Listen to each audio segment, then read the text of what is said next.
led. தொடர்ச்சியாக நான் செய்த வேத ஆராய்ச்சிகளில் இன்றைக்கு கடைசி நாள். I want to thank you for listening to me patiently. என்னை நீங்கள் பொறுமையாக கேட்டதற்கு நான் நன்றி சொல்கிறேன். Our dear sister said, I'm a பேராசிரியர், I'm not a professor. நான் ஒரு பேராசிரியர் அல்ல. In fact, when I finished my MTech, my professors wanted me to finish PhD and teach in IIT Madras. நான் என்னுடைய எம்டெக்கை முடித்த பிறகு சென்னை ஐஐடியில் நான் தொடர்ந்து என்னுடைய பிஹெச்டியை முடித்துவிட்டு பேராசிரியராக மாற வேண்டும் என்று என்னுடைய ஆசிரியர்கள் விரும்பினார்கள். But God had different plans.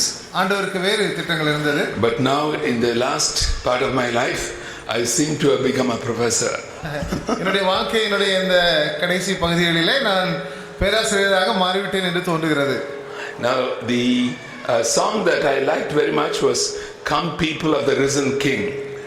நான் மிக அதிகமாக விரும்பின ஒரு பாடல் உயிர்த்தெழுந்த ஆண்டு ராஜா பிள்ளைகளே வாருங்கள் என்ற பாடல். Now that song was composed by a couple, Keith and Christine Getty. They are from the UK. UK வந்து ஒரு தம்பதியினால் எழுதப்பட்ட ஒரு பாடல் அது. Now Christine Getty's uncle is a good friend of mine. Christian கெட்டியினுடைய மாமனார் என்னுடைய நண்பர். And he is a professor of mathematics in Oxford University. அவர் ஆக்ஸ்போர்ட் பல்கலைக்கழகத்திலே கணித பேராசிரியர். He is John Lennox. If you Google Lennox, Lennox, you'll get all his videos. John Lennox என்ற கணிதத்துறையிலே மிக பிரபலமான ஒரு நபர் அவர். A wonderful man of God. ஒரு ஆண்டவருடைய ஒரு அற்புதமான ஒரு மனிதர். And whenever you sing a song composed by his niece, his eyes will sparkle. அவருடைய நீசுடைய பாடல்களை கேட்கும்போது அவர் கண்கள் மிளிர்வதை பார்க்க முடியும். And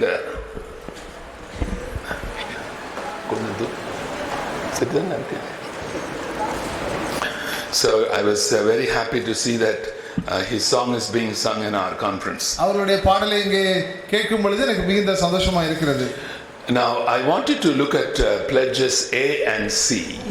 நமக்கு இந்த புத்தகத்தில் இருக்கிற 53வது பக்கத்தில் இருக்கிற உறுதிமொழி A C 50. You know, I want to thank my translator. Why don't you give him an applause? Thank you. You know, I discovered that in this conference there are about 100 Jeyachandrans. One of them is translating for me. இந்த முகாமிலே 100 அளவுக்கு ஜெபசிங் என்ற பெயருடைய நபர்கள் இருக்கிறதை நான் கண்டுகொண்டேன். இவர் ஒருவர். But he is a very special Jeyachandran for me.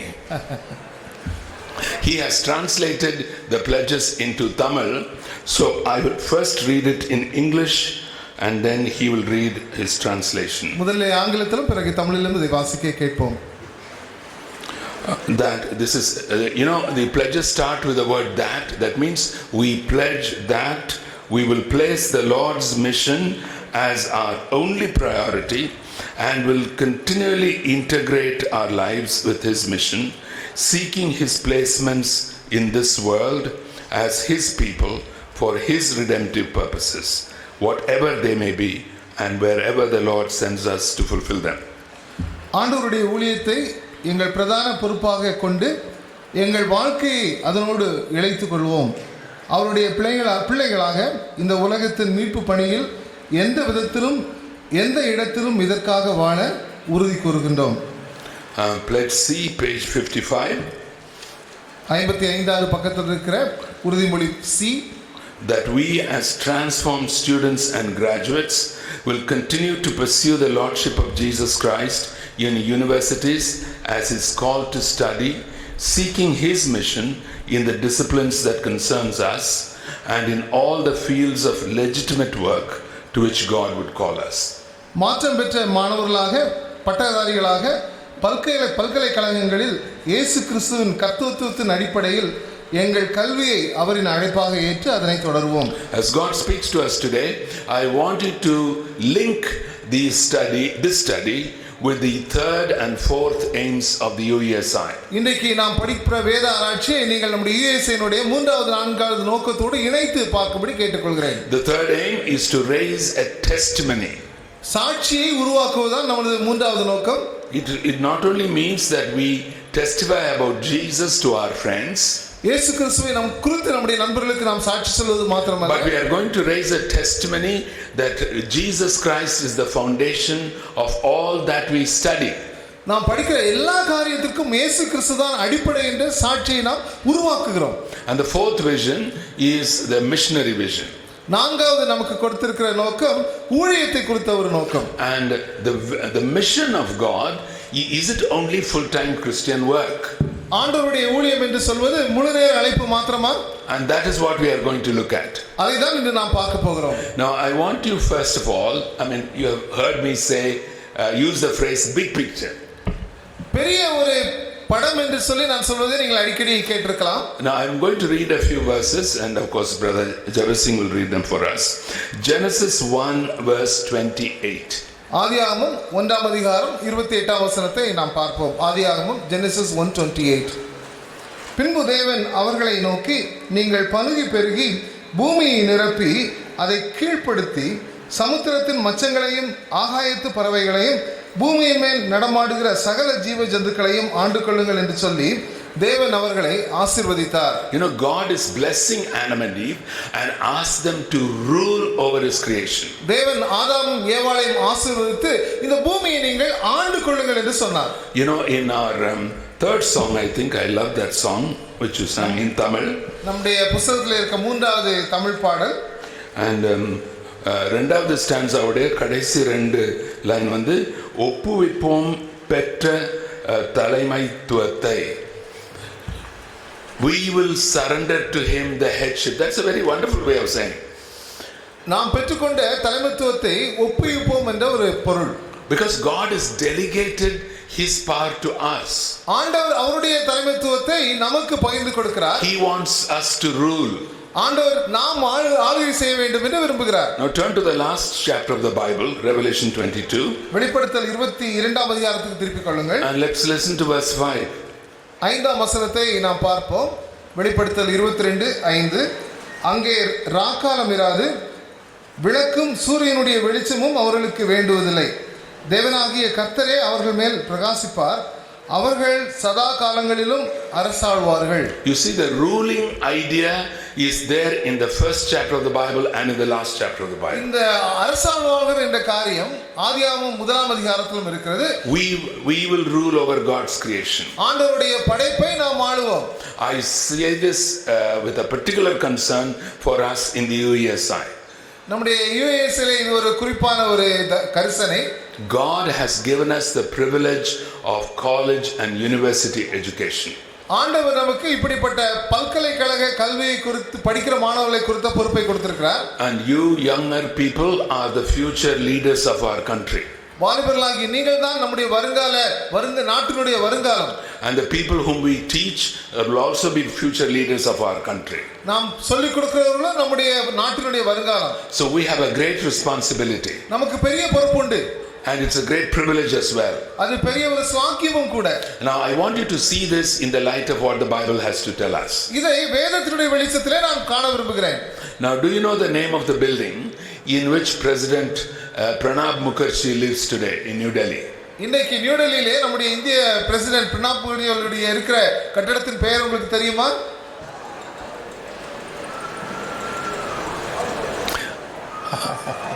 Raj Bhavan வந்து உங்க கவர்னர் இருக்கிற இடம் சென்னையில் ராஷ்டிரபதி பவன். ராஷ்டிரபதி Pawan. Now before 15th of August 1947, what was the name of that building? 1947 August 15ஆம் தேதிக்கு முன்பாக அதற்கு என்ன பெயர் தெரியுமா? The name of that building was Viceregal Lodge. Viceregal Lodge என்பதுதான் அதனுடைய பெயர். In that building a gentleman from the UK was living. He was the viceroy. England தேசத்திலிருந்து வைஸ்ராய் என்கிறவர் தான் அங்கு தங்கிக் கொண்டிருப்பார். Now what is the meaning of the word viceroy? Viceroy என்று சொன்னால் பொருள் என்ன? Viceroy means in place of the king. ராஜாவுடைய இடத்திலே இருப்பவர் என்றுதான் வைஸ்ராய் என்பதற்கு பொருள். The king ruled from England. அந்த ராஜா இங்கிலாந்திலிருந்து அரசாழ்வார். But the viceroy ruled from New Delhi. ஆனால் இந்த வைஸ்ராய் என்பவர் டெல்லியிலிருந்து இந்தியாவை ஆளுவார். Now you look at Genesis 1:28. இப்பொழுது ஆதியாகமம் 1ஆம் அதிகாரம் 28ஆம் We are viceroys of God. நாம் தேவனுடைய viceroy's. He is the ultimate king. அவர்தான் எல்லாவற்றுக்கும் மேலான ராஜா. It's so wonderful that it's Sunday morning we spend time worshiping him. ஞாயிற்றுக்கிழமை காலையிலே ஆண்டவர் இப்படி ஆராதிக்க குடும்பம் மீது மகிழ்ச்சியானது. But on this last day of Koinonia 2016, I want you to go away noting that you are his representative here on earth. ஆனால் இந்த கொய்னானுடைய கடைசி நாளிலே நீங்கள் தான் உலகத்திலே அவருடைய ரெப்ரசன்டேட்டிவ்ஸ் என்று சொல்ல ஒரு எண்ணத்தோடு இங்கிருந்து நீங்கள் போக வேண்டும் என்று நான் விரும்புகிறேன். In Exodus 19 and 1 Peter chapter 2, இந்த யாத்ராகமம் 19 1 பேதுரு 2ஆம் அதிகாரம், we are called royal priesthood. Royal priesthood ஆசாரியர்கள் என்று சொல்லி வேதத்தில் எழுதியிருக்கே நாம் பார்க்கிறோம். Royal means we are kings and queens. Royal என்று சொல்லும் பொழுது ராஜா ராணி என்று பொருள். Priesthood means we are priests and priestesses. நாம் ஆசாரியர்களாய் நாம் இருக்கிறோம், ஆனாலும் சரி பெண்ணாலும் சரி. So you see there are two directions in which we have to function. இரண்டு நோக்கங்களோடு நாம் செயல்பட வேண்டும். We are ruling over God's creation on behalf of God. ஆண்டவருடைய படைப்பை அவர் சார்பாக நாம் ஆளுமை செய்கிறோம். That is the responsibility of the king and the queen. அது ராஜா ராணியினுடைய பொறுப்பு. And that is a privilege only of believers. அது விசுவாசிகளாய் நமக்கு மாத்திரம் கொடுக்கப்பட்டிருக்கிறது. And as priests and priestesses, we pray to God on behalf of his creation. ஆசாரியர்களாக தேவனை நோக்கி ஆண்டவருடைய படைப்பை தொடர்படுத்தி நாம் ஜெபிக்கிறோம். And that is the main theme of what we are in Christ. அதுதான் இயேசு கிறிஸ்துவிலே நாம் நமக்கு இருக்கிற ஒரு பெரிய ஒரு பொறுப்பு அது. And Jesus himself is both a king and a priest. இயேசு கிறிஸ்து ராஜாவாகவும் இருக்கிறார், அவர் ஆசாரியமாகவும் இருக்கிறார். Because he came in human form, அவர் மனிதனாக உருவெடுத்ததனாலே he is also giving us an example of what we should be. அவர் நாம் எப்படிப்பட்டவர்களாய் இருக்க வேண்டும் என்பதற்கு ஒரு உதாரணத்தை காட்டுகிறார். Now what I want to do today is to be able to tell us what it means to be a king and a queen. இன்னைக்கு நான் உங்களுக்கு சொல்ல இருக்கிற காரியம் என்று சொன்னால் ராஜாவும் ராணியும் என்று சொன்னால் நாம் எப்படிப்பட்டவர்களாய் இருக்க வேண்டும் என்று சொல்லி. You know, these days I understand there are many TV programs, Christian TV programs in Tamil. தமிழ்நாட்டிலே अनेक கிறிஸ்தவ புரோகிராம் வருகிறது என்று சொல்லி டிவிலே வருகிறது என்று சொல்லி நான் அறிகிறேன். I sometimes wish that the BJP government will ban all these programs. சில நேரத்திலே இந்த பிஜேபி கவர்மெண்ட் அவைகள் எல்லாம் தடுக்க வேண்டும் என்று சொல்லி நான் விரும்புகிறேன். You know, when you speak to a Hindu who has watched these programs, you can see what a wrong idea of the gospel they have. இதை பார்க்கிற நம்முடைய இந்து நண்பர்கள் கிறிஸ்தவம் எப்படிப்பட்டது என்ற ஒரு தவறான கண்ணோட்டத்தை அவர்கள் பெற்றுக்கொள்ளக்கூடும். We are kings and queens, so we must have a lot of money and drive Mercedes cars and so on. We are kings and queens, so we must have a lot of money and drive Mercedes cars. நாம் ராஜாவும் ராணியுமா இருக்கிறதுனாலே அதிக பணத்தை வைத்துக்கொண்டு விலை உயர்ந்த கார்களை ஒருவேளை வைத்திருக்க வேண்டும் என்ற எண்ணத்தை அவர் கொடுக்கிறார்கள். But I want you to look at this. When you study your subject, you are studying a creation of God. நீங்கள் பாடத்தை படிக்கும் பொழுது நீங்கள் ஞாபகத்தில் வைத்துக் கொள்ள வேண்டிய ஒரு காரியம் ஆண்டவருடைய படைப்பை குறித்து நீங்கள் படிக்கிறீர்கள் என்பது. To equip yourself to be a true king and a true queen. எதற்கு தெரியுமா? உங்களை ஒரு உண்மையான ஒரு ராஜாவும் ராணியுமாக ஆயத்தப்படுத்திக் கொள்வதற்காக. But as we saw on the second day, இரண்டாவது நாளிலே நாம் பார்த்தோம், kings and queens we are not to throw our weight around. நாம் ராஜாவும் ராணியுமாக அங்குமிங்குமாக நம்முடைய பலத்தை காட்டுவதற்கல்ல. So that there will be a police car going in front of us with a red light and a siren. நமக்கு முன்பாக ஒரு பாதுகாப்புக்கு ஒரு siren வைத்து சிவப்பு சைரன் வைத்து ஒரு போலீஸ் கார் போகும் என்று. We are kings and queens who wash one another's feet. ராஜாவும் ராணியும் என்ன செய்கிறோம்? நாம் ஒருவர் கால்களை நாம் கழுவுகிறோம். But we have to mentally equip ourselves to be rulers on God's behalf. ஆனால் மனதிலே நாம் ஞாபகத்தில் வைத்துக் கொள்ள வேண்டிய ஒரு காரியம், நாம் ஆண்டவருடைய ராஜாவும் ராணிகள் அவருடைய சிருஷ்டியை ஆளுவதற்கென்று. Let me say something. ஒரு காரியத்தை நான் சொல்கிறேன். You know, nobody should learn to preach from me. என்னிடத்திலிருந்து யாரும் பிரசங்கி பண்ண தயவு செய்து கற்றுக்கொள்ளாதீர்கள். Never come and ask me for notes. என்னிடத்திலிருந்து யாரும் நோட்ஸை கேட்காதீர்கள். I have notes. எனக்கு நோட்ஸ் உண்டு. But when I come to a meeting, ஆனால் ஒரு கூட்டத்துக்கு வரும்போது I listen carefully to the words of the worship leader. அங்கு வருகிற ஆராதனை நடத்துனருடைய வார்த்தைகளை நான் கவனமாக கேட்பேன். I listen carefully to the songs that we sing. அங்கு பாடுகிற பாடல்களை கவனமாக கேட்பேன். And one of the songs that we sang was that Jesus created the world through his word. இன்னைக்கு பாடின ஒரு பாடல், இயேசு கிறிஸ்து வார்த்தையின் மூலமாக உலகத்தை படைத்தார். Of course, when you look at Genesis chapter 1, ஆதியாகமம் 1ஆம் அதிகாரத்தை நீங்கள் there பார்க்கும்போது are many verses in which it says God said. பல வசனங்களிலே ஆண்டவர் சொன்னார் என்று இருக்கிறது. And he did not say some magical word. ஆண்டவர் மந்திரம் போன்ற வார்த்தைகளை பயன்படுத்தவில்லை. If you see Alibaba and 40 Thieves movie, Alibaba 40 திருடர்கள் என்ற திரைப்படத்தை நீங்கள் பார்த்தால், and one of those robbers has a magic word he has to say so that the stone at the mouth of the cave will roll away. ஒரு திருடன் ஒருவர் ஒரு மந்திர வார்த்தையை சொல்லும்போது ஒரு குகையின் முன்பாக கல் வந்து நகர்ந்து விடும். It's not that kind of a word that God spoke. ஆண்டவர் பேசுற வார்த்தை அப்படிப்பட்ட மந்திர வார்த்தை அல்ல. He spoke the creative word. படைப்பை சம்பந்தப்பட்ட வார்த்தைகளை Who is the second person of the Trinity? இந்த திருத்துவத்திலே இரண்டாவது நபர் யார்? The second person of the Trinity. திருத்துவத்திலே இரண்டாவது நபர் வார்த்தை. The word. Now, when he now tells us, you shall rule over our world. அவர் நம்மை பார்த்து சொல்கிறார், நீங்கள் இந்த படைப்பை ஆண்டு கொள்ளுங்கள் சொல்லி. So we have to study our creation.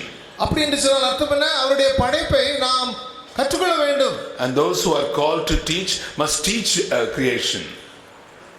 பாடம் சொல்லிக் கொடுக்கிறவர்கள் இதை மற்றவர்களுக்கு சொல்லிக் கொடுக்க வேண்டும். Not just creation against evolution. ஒருவேளை இந்த எவல்யூஷன் கிரியேஷன் என்ற ஒரு பிரச்சனை அல்ல. But we begin to teach the subject with such a passion. இந்த பாடத்தை அலாதி பிரியத்தோடு நாம் மற்றவர்களுக்கு சொல்லிக் கொடுக்க வேண்டும். Now I want to make an offer. நான் உங்களுக்கு ஒரு காரியத்தை ஒரு ஆஃபராக கொடுக்க விரும்புகிறேன். I want the USITN leadership to note this. USITN தலைவர்கள் இதை குறித்துக் கொள்ள விரும்புகிறேன். And before I am too weak to travel, you better take advantage of me. 2 வாரம் நான் பிரயாணத்தில் நான் இருக்கிறேன், அதை நீங்கள் அட்வான்டேஜ் எடுத்துக்கொள்ளுங்கள். I want you to choose 20-30 senior students. 20 அல்லது 30 படித்த மாணவர்களை நீங்கள் எடுத்துக்கொண்டு நன்றாக உயர்ந்த நிலை படித்த மாணவர்கள், young graduates who are in the teaching profession, வாலிபர்கள் டீச்சிங் ப்ரொஃபஷனில் இருக்கிறவர்கள், preferably single, and if you are married, not with the baby. ஒருவேளை அவர்கள் சிங்கிளாக இருந்தால் நல்லது, ஒருவேளை திருமணமாக இருந்தால் குழந்தை இல்லாமல் இருப்பது நல்லது. And I want to spend 2 or 3 days with you in Kotagiri. அவர்களோடு 2 அல்லது 3 நாட்கள் நான் கோத்தகிரியிலே செலவிட விரும்புகிறேன். Morning till night. காலையிலிருந்து இரவு வரை. Looking at your various subjects. உங்களுடைய பலவிதமான பாடங்களின் அடிப்படையில் Not only how you should teach them, நீங்கள் மற்றவர்களுக்கு எப்படி சொல்லிக் கொடுக்க வேண்டியது but something more. அதை விட சற்று கூடுதலானது. I was speaking to students yesterday afternoon. நேற்றைக்கு மாணவர்களுக்கு மத்தியம் பேசிக் கொண்டிருந்தேன். And I'm going to share that with the whole group this morning. இன்னைக்கு காலையில உங்கள் அனைவரோடு கூட பகிர்ந்து கொள்ள விரும்புகிறேன். Your basic degree is a bachelor's degree. உங்களுடைய அடிப்படையான degree bachelors degree. The next degree is a master's degree. அதற்கு பிறகு நீங்கள் முதுகலை பட்டம் பெறுகிறீர்கள். It can be MA, MSc, MCom, MBA, whatever. MA, MSc, MCom போன்ற டிகிரிகளா இருக்கலாம். But the next level அதற்கு பிறகு is a PhD. அது PhD. In Tamil Nadu you have what is called MPhil, but many of our states in India do not have that. தமிழ்நாட்டில் MPhil என்ற ஒரு நிலை இருக்கிறது, ஆனால் இந்தியாவுடைய பல மாகாணங்களிலே அப்படிப்பட்ட காரியங்கள் கிடையாது. But what is interesting is a PhD is the same degree for whatever subject you are studying. நீங்கள் என்ன பாடங்கள் படித்தாலும் அதற்கு PhD என்று தான் கொடுக்கிறார்கள். You can do PhD in Tamil literature. நீங்கள் தமிழிலே PhD செய்யலாம். You can do it in music. இசையிலே நீங்கள் செய்யலாம். You can do that in engineering. இன்ஜினியரிங்ல நீங்கள் செய்யலாம். But it's a PhD. அது ஒரு PhD என்று தான் பட்டம் கொடுக்கிறார்கள். Now why do they give a PhD? ஏன் PhD என்று கொடுக்கிறார்கள்? Because at that level of research, அந்த அளவுக்கு நீங்கள் ஆராய்ச்சியிலே போகும் பொழுது what happens is that you are looking at the philosophy behind your subject. நீங்கள் பாடத்திற்கு பின்னணியிலே இருக்கிற தத்துவத்தை குறித்து பார்க்கிறீர்கள். There is a philosophy behind science. அறிவியலுக்கு பின்னாலே ஒரு தத்துவம் இருக்கிறது. There is a philosophy behind history. வரலாற்றுக்கு பின்னாலே ஒரு தத்துவம் இருக்கிறது. There is a philosophy behind literature. லிட்டரேச்சருக்கு பிறகு ஒரு தத்துவம் இருக்கிறது. But for us Christians, நமக்கு கிறிஸ்தவர்களாகிய நமக்கு there is a theology behind the philosophy. தத்துவத்திற்கு பின்னாலே ஒரு இறையியல் இருக்கிறது. And that is what we must know. அதை நாம் நன்றாக புரிந்து கொள்ள வேண்டும். Because my time is limited this morning, I'm not going to give you an example. இன்னைக்கு நேரம் மிக குறைவாக இருப்பதனாலே நான் உங்களுக்கு எடுத்துக்காட்டை சொல்லவில்லை. But you asked some of the students who attended the session yesterday afternoon. நேற்றுக்கு மதியானம் என்னுடைய செஷனை அட்டெண்ட் பண்ண மாணவர்களை கேட்டு பாருங்க. As you travel back to your hometowns, let them tell you what they understood from what I was saying. இன்னைக்கு நீங்கள் மீண்டும் உங்களிடம் திரும்பும்போது அவர்கள் கேளுங்கள், அவர் நேற்றுக்கு புரிந்து கொண்ட காரியங்களை உங்களுக்கு சொல்லிக் கொடுப்பார். That is a great way of engaging a fellow student, a fellow graduate. அப்படி அதன் மூலமாக தான் நம்மோடு கூட உள்ள பட்டதாரிகளை, நம்மோடு கூட மாணவர்களை நாம் கிறிஸ்துவுக்கு நேராக பேச முடியும். Yesterday there was a humorous skit staged by the students before I came to speak. நேற்றுக்கு என்னுடைய செய்திக்கு முன்பாக ஒரு தமாஷான ஒரு குறு நாடகம் மேடையிலே காட்டப்பட்டது. And there is a Christian student, John Peter. John Peter என்ற அருமையான ஒரு மாணவன். Let's give a hand to John Peter. Okay. All right. Now John Peter is trying to tell his friends that Jesus loves them. John Peter தன்னுடைய நண்பர்களுக்கு இயேசு கிறிஸ்து அவர்களை நேசிக்கிறார் என்று சொல்வதற்கு முற்பட்டார். I think there are 4 different kinds of friends. 4 வித்தியாசமான நண்பர்கள் இருந்தார்கள். I want to pick up one of those friends. அதிலே ஒரு நண்பரை நான் எடுத்துக்கொள்ள விரும்புகிறேன். He is sitting with a laptop finishing his project. தன்னுடைய ப்ராஜெக்டை முடிக்கும் நேரத்திலே ஒரு நபர் லேப்டாப்போடு உட்கார்ந்திருந்தார். And John Peter goes to this fellow and says Jesus loves you. அவரிடத்தில் சென்று ஜான் பீட்டர் சொல்கிறார் இயேசு உன்னை நேசிக்கிறார் என்று. What I am suggesting to you is that when you engage a student who is working on his project, you have to start with what he is interested in. ஒருவேளை இப்படிப்பட்ட project செய்கிற நண்பரிடத்தில் நீங்கள் பேசும் பொழுது அவர் என்ன ப்ராஜெக்ட் செய்கிறார் என்று சொல்லி அவரிடத்தில் கேட்டு உங்களுடைய பேச்சை நீங்கள் ஆரம்பிக்கலாம். And you can ask him why is he doing what he is doing. அவர் செய்கிறதை ஏன் செய்கிறார் என்று சொல்லி what is the philosophy behind his project. அவர்கள் செய்யக்கூடிய காரியத்தினுடைய தத்துவம் என்ன. And then you can tell that person because you believe in Jesus Christ, he gives the basis even for that philosophy. நீங்கள் அவரிடத்திலே இயேசு கிறிஸ்துவை நீங்கள் நம்புவதனாலே அந்த தத்துவத்தை குறித்து நீங்கள் அவரிடத்தில் பேசலாம்.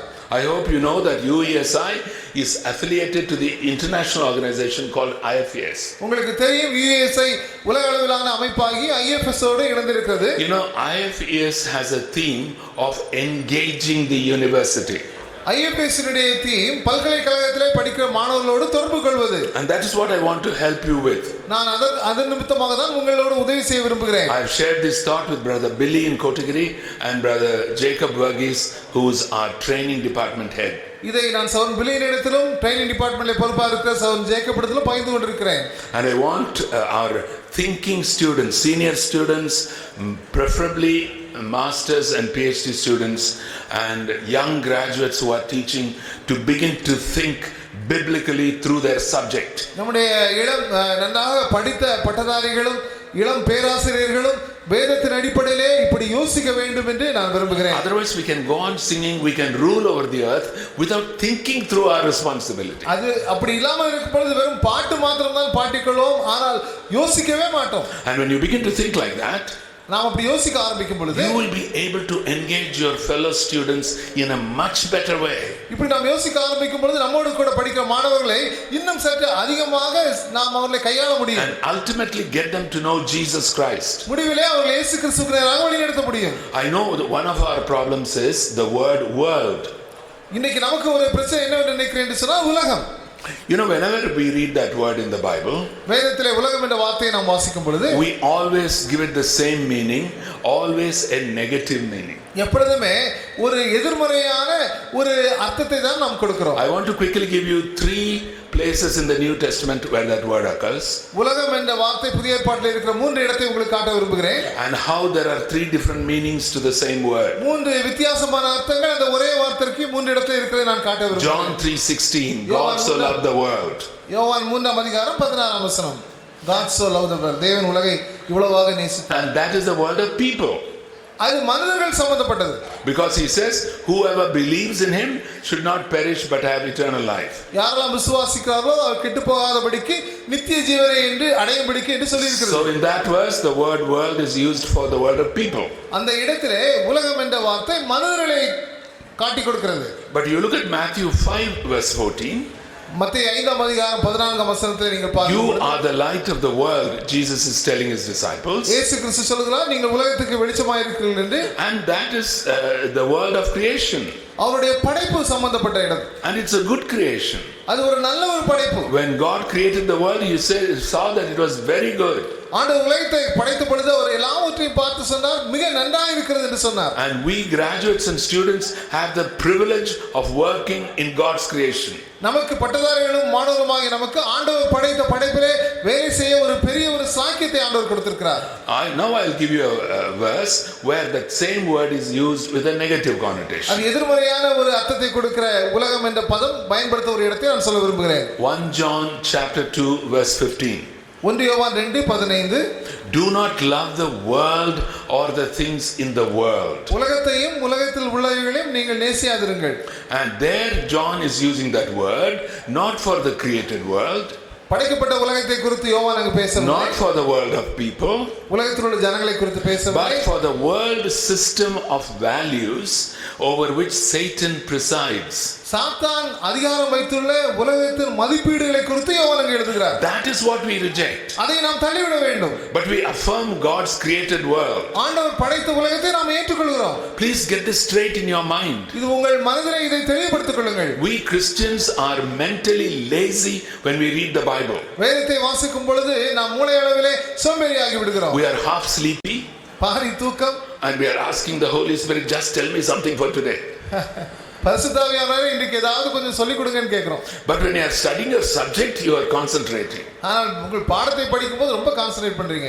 The same degree of concentration, even a greater degree of concentration should be available when you study God's word. நீங்கள் வேதத்தை படிக்கும்போது அந்த அளவு கான்சன்ட்ரேஷன் இன்னும் அதை விட கூடுதலான நீங்கள் கான்சன்ட்ரேஷனை கொடுக்க வேண்டும். That is how you qualify yourself to be rulers over God's creation. அப்படிதான் நீங்கள் ஆண்டவருடைய படைப்பை நீங்கள் ஆண்டு கொள்வதற்கு நீங்கள் தகுதி உள்ளவர்களாகிறீர்கள். Please remember the main Indian philosophy among which we live. நாம் வாழ்கிற இந்தியாவில் உள்ள தத்துவத்தை குறித்து நீங்கள் தெரிந்து கொள்ளுங்கள். It doesn't say that God gave creation to the charge of human beings. நம்முடைய இந்திய தத்துவம் சொல்லுகிற ஒரு காரியம் என்ன தெரியுமா? கடவுள் உலகத்தை அவர் படைப்பை ஆளுவதற்கான அதிகாரத்தை நமக்கு கொடுக்கவில்லை. They will say creation is God, you are God, everybody is God.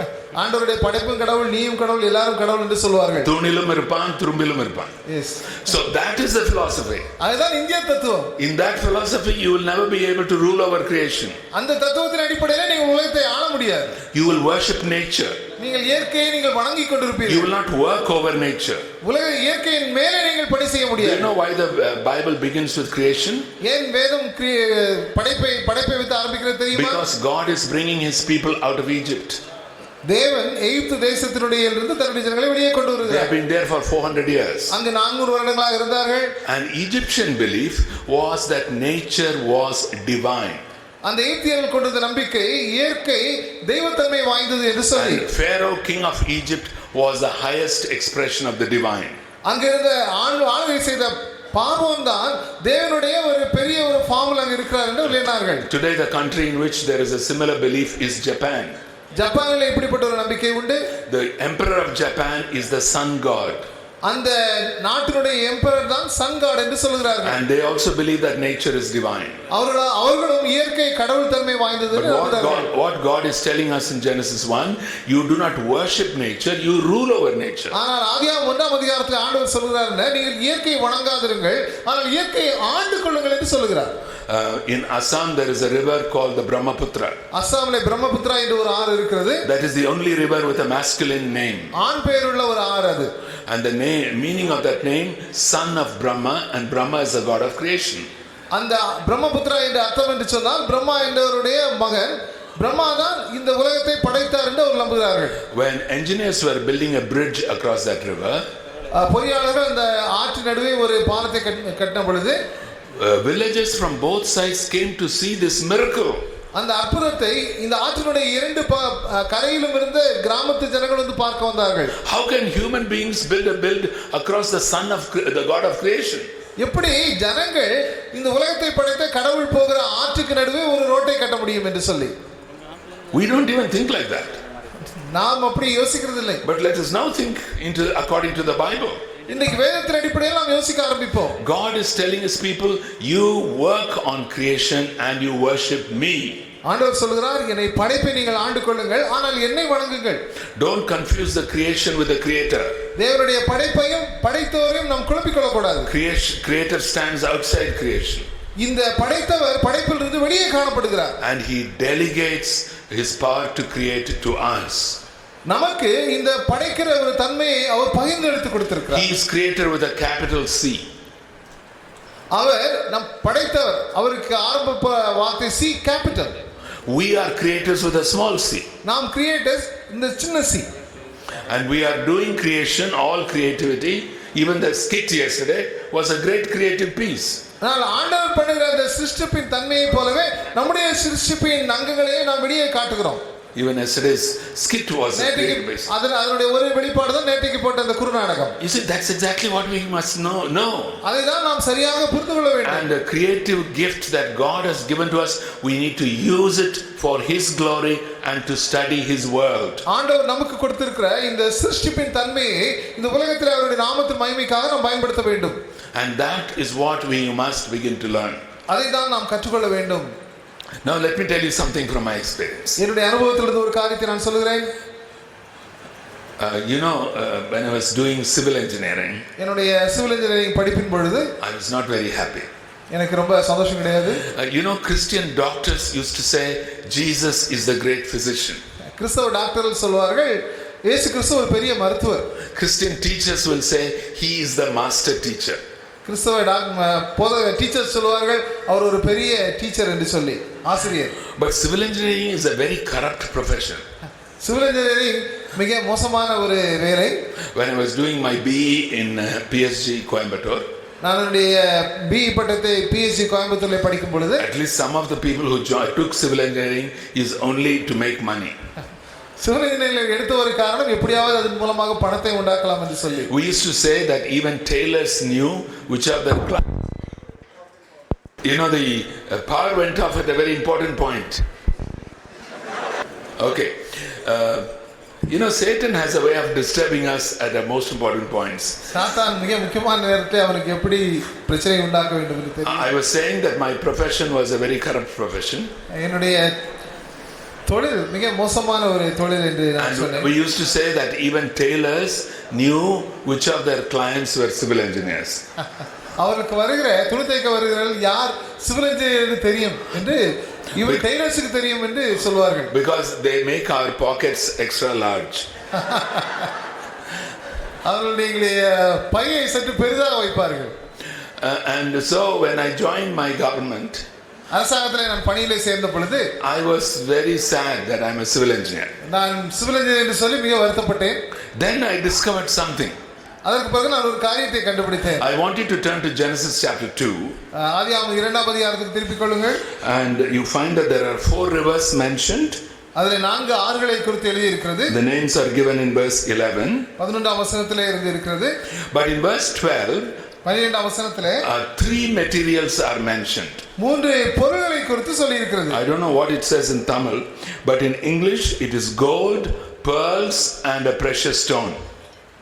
தமிழிலே பொன், பிதோலாகும், கோமதக்கல்லும் உண்டு. கோமதக்கல். இல்ல அந்த ரெண்டாவது என்ன? It says pearls in the NIV footnote. Anyway, என்று சொல்லி இருக்கு, எளிதாக புரிந்து கொள்ளலாம். But when you go to Revelation 21, வெளிப்படுத்தல் 21ஆம் அதிகாரத்துக்கு நீங்கள் செல்லும் பொழுது we read about the New Jerusalem. புதிய எருசலேமை குறித்து பார்க்கிறோம். And its streets are made of gold. அதனுடைய தெருக்கள் பொன்னால் ஆனவை. Its gates are made of pearl. அதனுடைய வாசல்கள் பேழால் உண்டாக்கப்பட்டிருக்கிறது. And its foundations are made of precious stones. அதனுடைய ஃபவுண்டேஷன் விலையுயர்ந்த கற்களால் ஏற்படுத்தப்பட்டிருக்கிறது. And then I began to think, அப்பொழுது நான் யோசிக்க ஆரம்பித்தேன், who will convert those raw materials to finished products? அப்படிப்பட்ட அடிப்படை பொருள்களை இப்படி முடிவு பெற்ற பொருளாக யார் மாற்றுவார்? Only redeemed civil engineers. மீட்கப்பட்ட சிவில் இன்ஜினியர்கள் தான். So I'm looking forward to doing some civil engineering after Jesus comes back. இயேசு கிறிஸ்து வரும் பொழுது நான் என்னுடைய படித்த காரியத்தை நிறைவேற்றுவது ஒரு வாய்ப்பாக கருதுகிறேன். I want to tell you something. உங்களுக்கு ஒரு காரியத்தை சொல்ல விரும்புகிறேன். In the new creation we will continue to study and continue to work. இந்த புதிய படைப்பிலே நாம் தொடர்ந்து படிப்போம், தொடர்ந்து வேலை செய்வோம். We won't be floating around like ghosts. நாம் இப்படி ஆவி போல மிதந்து கொண்டிருக்க மாட்டோம். We will have new bodies like the body of Jesus. நமக்கு இயேசு கிறிஸ்துவை போல ஒரு புதிய ஒரு மீட்கப்பட்ட சரீரம் இருக்கு. It's a physical body. அது ஒரு physical body, but of a higher dimension. அது இன்னொரு உயர்ந்த ஒரு நிலையில் உள்ளது. Now I'm sure you are all very shocked. நீங்கள் எல்லாம் மிக குள்ளம் நினைக்கிறேன். Shocked. Oh. உங்களுக்கு இது ஒரு ஷாக்காக இருந்திருக்கு நினைக்கிறேன். See, this is the advantage of knowing Tamil. Okay. I'm going to say something which I shared with the students yesterday. நேற்றுக்கு மாணவர்களுக்கு பகிர்ந்து கொண்ட ஒரு காரியத்தை உங்களுக்கு சொல்ல விரும்புகிறேன். I want you to do a CSI. CSI என்று not Church of South India. Church of South India கிடையாது. Crime scene investigation. crime scene investigation or crime scene investigation. We are going to study two resurrections. இரண்டு உயிர்த்தெழுதலை குறித்து நாம் படிக்க போகிறோம். Resurrection of Lazarus, லாசருடைய உயிர்த்தெழுதல், resurrection of Jesus. இயேசு கிறிஸ்துவினுடைய உயிர்த்தெழுதல். Now before Lazarus is called out by Jesus, இயேசு கிறிஸ்து லாசருவை கல்லறையிலிருந்து முன்பு he asked the people to remove the stone. அந்த கல்லறையிலிருந்து கல்லை தள்ளும்படி கேட்டார். And then he stands in front of the grave and he says, Lazarus, come out. அந்த கல்லறைக்கு முன்பாக நின்று இயேசு கிறிஸ்து சொன்னார், லாசருவே வெளியே வா. And when he comes out, அவர் வெளியே வரும் பொழுது Lazarus cannot walk freely. லாசருக்கு எளிதாக நடக்க முடியவில்லை. Because from head to toe he is tied in strips of linen. தலையிலிருந்து கால் வரை துணியினால் அவர் சுற்றப்பட்டு மூடப்பட்டிருந்தார். And so Jesus has to tell those people, please loose him and let him move about freely. இயேசு கிறிஸ்து ஜனங்களுக்கு சொல்ல வேண்டியிருந்தது, லாசருவை சுற்றி இருக்கிற துணியை நீங்கள் கட்டுவிழ்த்து விடுங்கள், அப்பொழுதுதான் அவரால் நடக்க முடியும். You read about this in John chapter 11. Have a look at it later. நீங்கள் யோவான் 11ஆம் அதிகாரத்தில் இதை குறித்து நீங்கள் வாசிக்கிறீர்கள், பிற்பாடு அதை பாருங்கள். Because my time is limited, I am going through it a bit fast. நான் என்னுடைய நேரம் குறைவாக இருந்ததனால மிக வேகமாக செல்கிறேன். But I want you to turn now to Matthew 28. இப்பொழுது நீங்கள் மத்தேயு 28ஆம் அதிகாரத்துக்கு திருப்பிக் கொள்ள வேண்டும். I'm not going to give you any verses. வசனம் எதுவும் நான் கொடுக்க போவதில்லை. But an angel comes from heaven and rolls the stone away from the mouth of Jesus' grave. அதிலே நாம் பார்க்கிறோம், ஒரு தூதன் வந்து இயேசு கிறிஸ்துவினுடைய கல்லறையின் வெளியே இருந்து கல்லை புரட்டி வைக்கிறதை பார்க்கிறோம். But do we see Jesus walking out? ஆனால் இயேசு கிறிஸ்து வெளியே இருக்கிறதை அங்கே பார்க்கிறீர்களா? No. இல்லை. Because the angel tells the women, he is not here, he has already risen. தேவதூதன் அந்த பெண்ணிடத்தில் சொல்கிறார், ஆண்டவர் இங்கே இல்லை, அவர் ஏற்கனவே உயிர்த்தெழுந்து விட்டார். So why was the stone rolled away? அந்த கல் எதற்காக தள்ளப்பட்டது? Not to let Jesus out, இயேசு கிறிஸ்துவை வெளியே விடுவதற்காக அல்ல, but to let us in. நம்மை உள்ளே விடுவதற்கு. Who are the two people who go into the grave? அந்த கல்லறைக்குள்ள போன ரெண்டு பேர் யார்? The women came to the graveyard, but they did not go into the grave. பெண்கள் கல்லறை இருந்த தோட்டத்துக்கு வந்தார்கள், ஆனால் உள்ளே போகவில்லை. Peter and John go into the grave. யோவானும் பேதுருவும் அந்த கல்லறைக்கு உள்ளே சென்றார்கள். Now you turn to John chapter 20. இப்பொழுது நீங்கள் யோவான் 20ஆம் அதிகாரத்துக்கு திருப்பிக் கொள்ளுங்கள். And I want you to note down, if you are taking notes, note down verses 3 to 8. 3ஆம் வசனத்திலிருந்து 8ஆம் வரை நீங்கள் குறித்துக் கொள்ளலாம். When John and Peter go into the grave, யோவானும் பேதுருவும் உள்ளே செல்லும் பொழுது though they see the clothes lying there. அந்த துணி அங்கே இருப்பதை பார்த்தார்கள். Now I want to take a minute to describe how the Jewish people buried their dead. யூதர்கள் எப்படி மரித்தவர்களை அடக்கம் பண்ணுவார்கள் என்று ஒரு நிமிஷம் சொல்ல விரும்புகிறேன். They would tie the body, dead body, from the neck to the tip of the toes in strips of linen. கழுத்திலிருந்து கால் வரை ஒரு துணியினாலே மிக கடினமாக சுற்றி வைப்பார்கள். And the face they will tightly wrap in a scarf. ஒரு ஸ்கார்ஃபை வைத்து தலையை நன்றாக மூடி வைப்பார்கள். And they will pack the whole procedure with some 35 kilograms of spices. இந்த முழு சரீரத்தையும் 35 கிலோ வாசனை திரவியங்களினாலே மூடி அப்படி வைப்பார்கள். And they lay the body horizontally. அந்த சரீரத்தை இப்படி நேரடியாக படுக்க வைப்பார்கள். But the head they will keep on a stone. ஆனால் அந்த தலையை ஒரு கல்லின் மேலே வைத்து சற்று உயர்த்தி வைப்பார்கள். And so this is important because when you go into a grave, you will see the head, the neck and the body. ஒரு கல்லறையிலே நீங்கள் திறந்து பார்த்தீங்கன்னா தலை உயரமாகவும் அதற்கு பிறகு கழுத்தும் அதற்கு பிறகு சரீரம் முழுமையாக இருப்பதை நீங்கள் பார்க்க முடியும். Now you look at John 20. 20ஆம் அதிகாரம் யோவானுக்கு திருப்பிக் கொள்ளுங்கள். Peter and John see the clothes lying there. அந்த பேதுரு யோவான் உள்ளே செல்லும் பொழுது துணி இருக்கிறதை பார்க்கிறார்கள். You know, the Greek word should be actually translated lying undisturbed. கிரேக்க மொழியாக்கத்தினுடைய உண்மையான மொழியாக்கம் என்னவென்று சொன்னால் அந்த துணி டிஸ்டர்ப் ஆகாதபடிக்கு அப்படியே இருந்தது என்று சொல்லி. It was in the same position. அது இருந்த நிலையிலேயே இருந்தது. And the cloth around his head அவருடைய தலையை சுற்றி இருந்த துணி was in a separate place on a stone. கல்லின் மேலே சற்று உயர்த்தப்பட்டதாக இருந்தது. But it was rolled up. அது ஏற்கனவே தலையை சுற்றி இருந்த மாதிரியே இருந்தது. But the head was not there. தலை அங்கு கிடையாது. Do you know that? தெரியுமா உங்களுக்கு? In Tamil the translation is better, surutti. Whereas English is wrong, folded up. No. தமிழிலே சுருட்டி என்று இருக்கிறது, ஆங்கிலத்திலே மடித்து என்று இருக்கிறது. ஆங்கிலம் தவறு. Now look at verse 8. 8ஆம் வசனத்தை நீங்கள் பாருங்கள். What does John say? முந்தி கல்லறைக்கு வந்த மற்ற சீஷனும் I think 7 சுருட்டுதான். இல்ல 8ஆம் வசனம். எட்டாவது வசனம், முந்தி கல்லறையின் இடத்துக்கு வந்த மற்ற சீஷனும் அப்பொழுது உள்ளே பிரவேசித்து கண்டு விசுவாசித்தான். கண்டு விசுவாசித்தான். He saw and believed. What did he see? சரீரம் அங்கு இல்லை. So he knew that something miraculous had taken place. அப்பொழுது அவர்கள் பார்த்த ஒரு காரியம் என்ன, ஒரு அற்புதம் நடந்திருக்கிறது என்று சொல்லி. You know, John would be a good PhD student. John மிக ஒரு ஆராய்ச்சி பண்ணக்கூடிய ஒரு மாணவராக இருக்கக்கூடும். Peter's brain, it did not enter. பேதுருடைய தலைக்கு அது ஏறவில்லை. But John understood it. John அதை சரியாக புரிந்து கொண்டார். His body went through the clothes. அவருடைய சரீரம் துணிகளின் ஊடாக போய்விட்டது. Went through the stone at the mouth of the grave. கல்லறையின் வாசல் இருந்த கல்லையும் தாண்டி போய்விட்டது. Could come through the walls of the upper room. மேலறையினுடைய சுவர் வழியாக உள்ளே வந்து விட்டது. But he could appear to the disciples. ஆனால் அவருடைய சீஷர்களுக்கு அவர் காட்சி அளிக்க முடிந்தது. I joined my first job in Bombay on the 4th of June 1965. 1965 வருஷம் ஜூன் 4ஆம் தேதியிலே மும்பையிலே என்னுடைய பணியிலே சேர்ந்தேன். And in that time there was a magazine called Science Today. Science Today என்ற பத்திரிகை அப்பொழுது வந்து கொண்டிருந்தது. It was published by the Times of India group. Times of India அந்த குரூப்னுடைய ஒரு பதிப்பு அது. And in the center page of that monthly issue there will always be a science fiction. அந்த பத்திரிகையினுடைய நடுப்பத்திலே எப்பொழுதும் ஒரு அறிவியல் சார்ந்த ஒரு கதை இருக்கும். I will never forget a story written by one of our famous scientists. நம் இந்தியாவிலே ஒரு மிக சிறந்த ஒரு அறிவியல் அறிஞர் விஞ்ஞானி எழுதின ஒரு கதை அதில் இருந்தது. If you are a student of physics, you might have come across his name. Jeyachandran was one of our finest mathematical physicists. Breadth and height. உயரம், நீளம், ஆழம், இது மூன்று தான் நமக்கு உண்டு. But after Einstein came up with the theory of relativity, we add time as a fourth dimension. ஐன்ஸ்டைனுடைய theory of relativity வந்த பிறகு நமக்கு நான்காவது பரிமாணமும் உண்டு. But in this story, the author says, if I build a house with a higher dimension, ஆனால் இந்த கதையிலே அந்த எழுதுறவர் சொல்கிறார், நான் வீட்டை ஒரு கூடுதல் பரிமாணங்கள் வைத்து கட்டும் பொழுது you with 3 dimensions can go through that house without even realizing that it is. அதன் அடிப்படையில் தான் அவர் எல்லா வழியாகவும் போக முடிந்தது. Hereafter, when you refer to the tomb of Jesus, இயேசு கிறிஸ்துவின் கல்லறை குறித்து நீங்கள் படிக்கும் பொழுது பேசும்போது don't call it the empty tomb. காலியாக இருந்த கல்லறை என்று சொல்லாதீங்க. Because it was totally empty. அது முழுமையாக வெறுமையாக இருந்தது.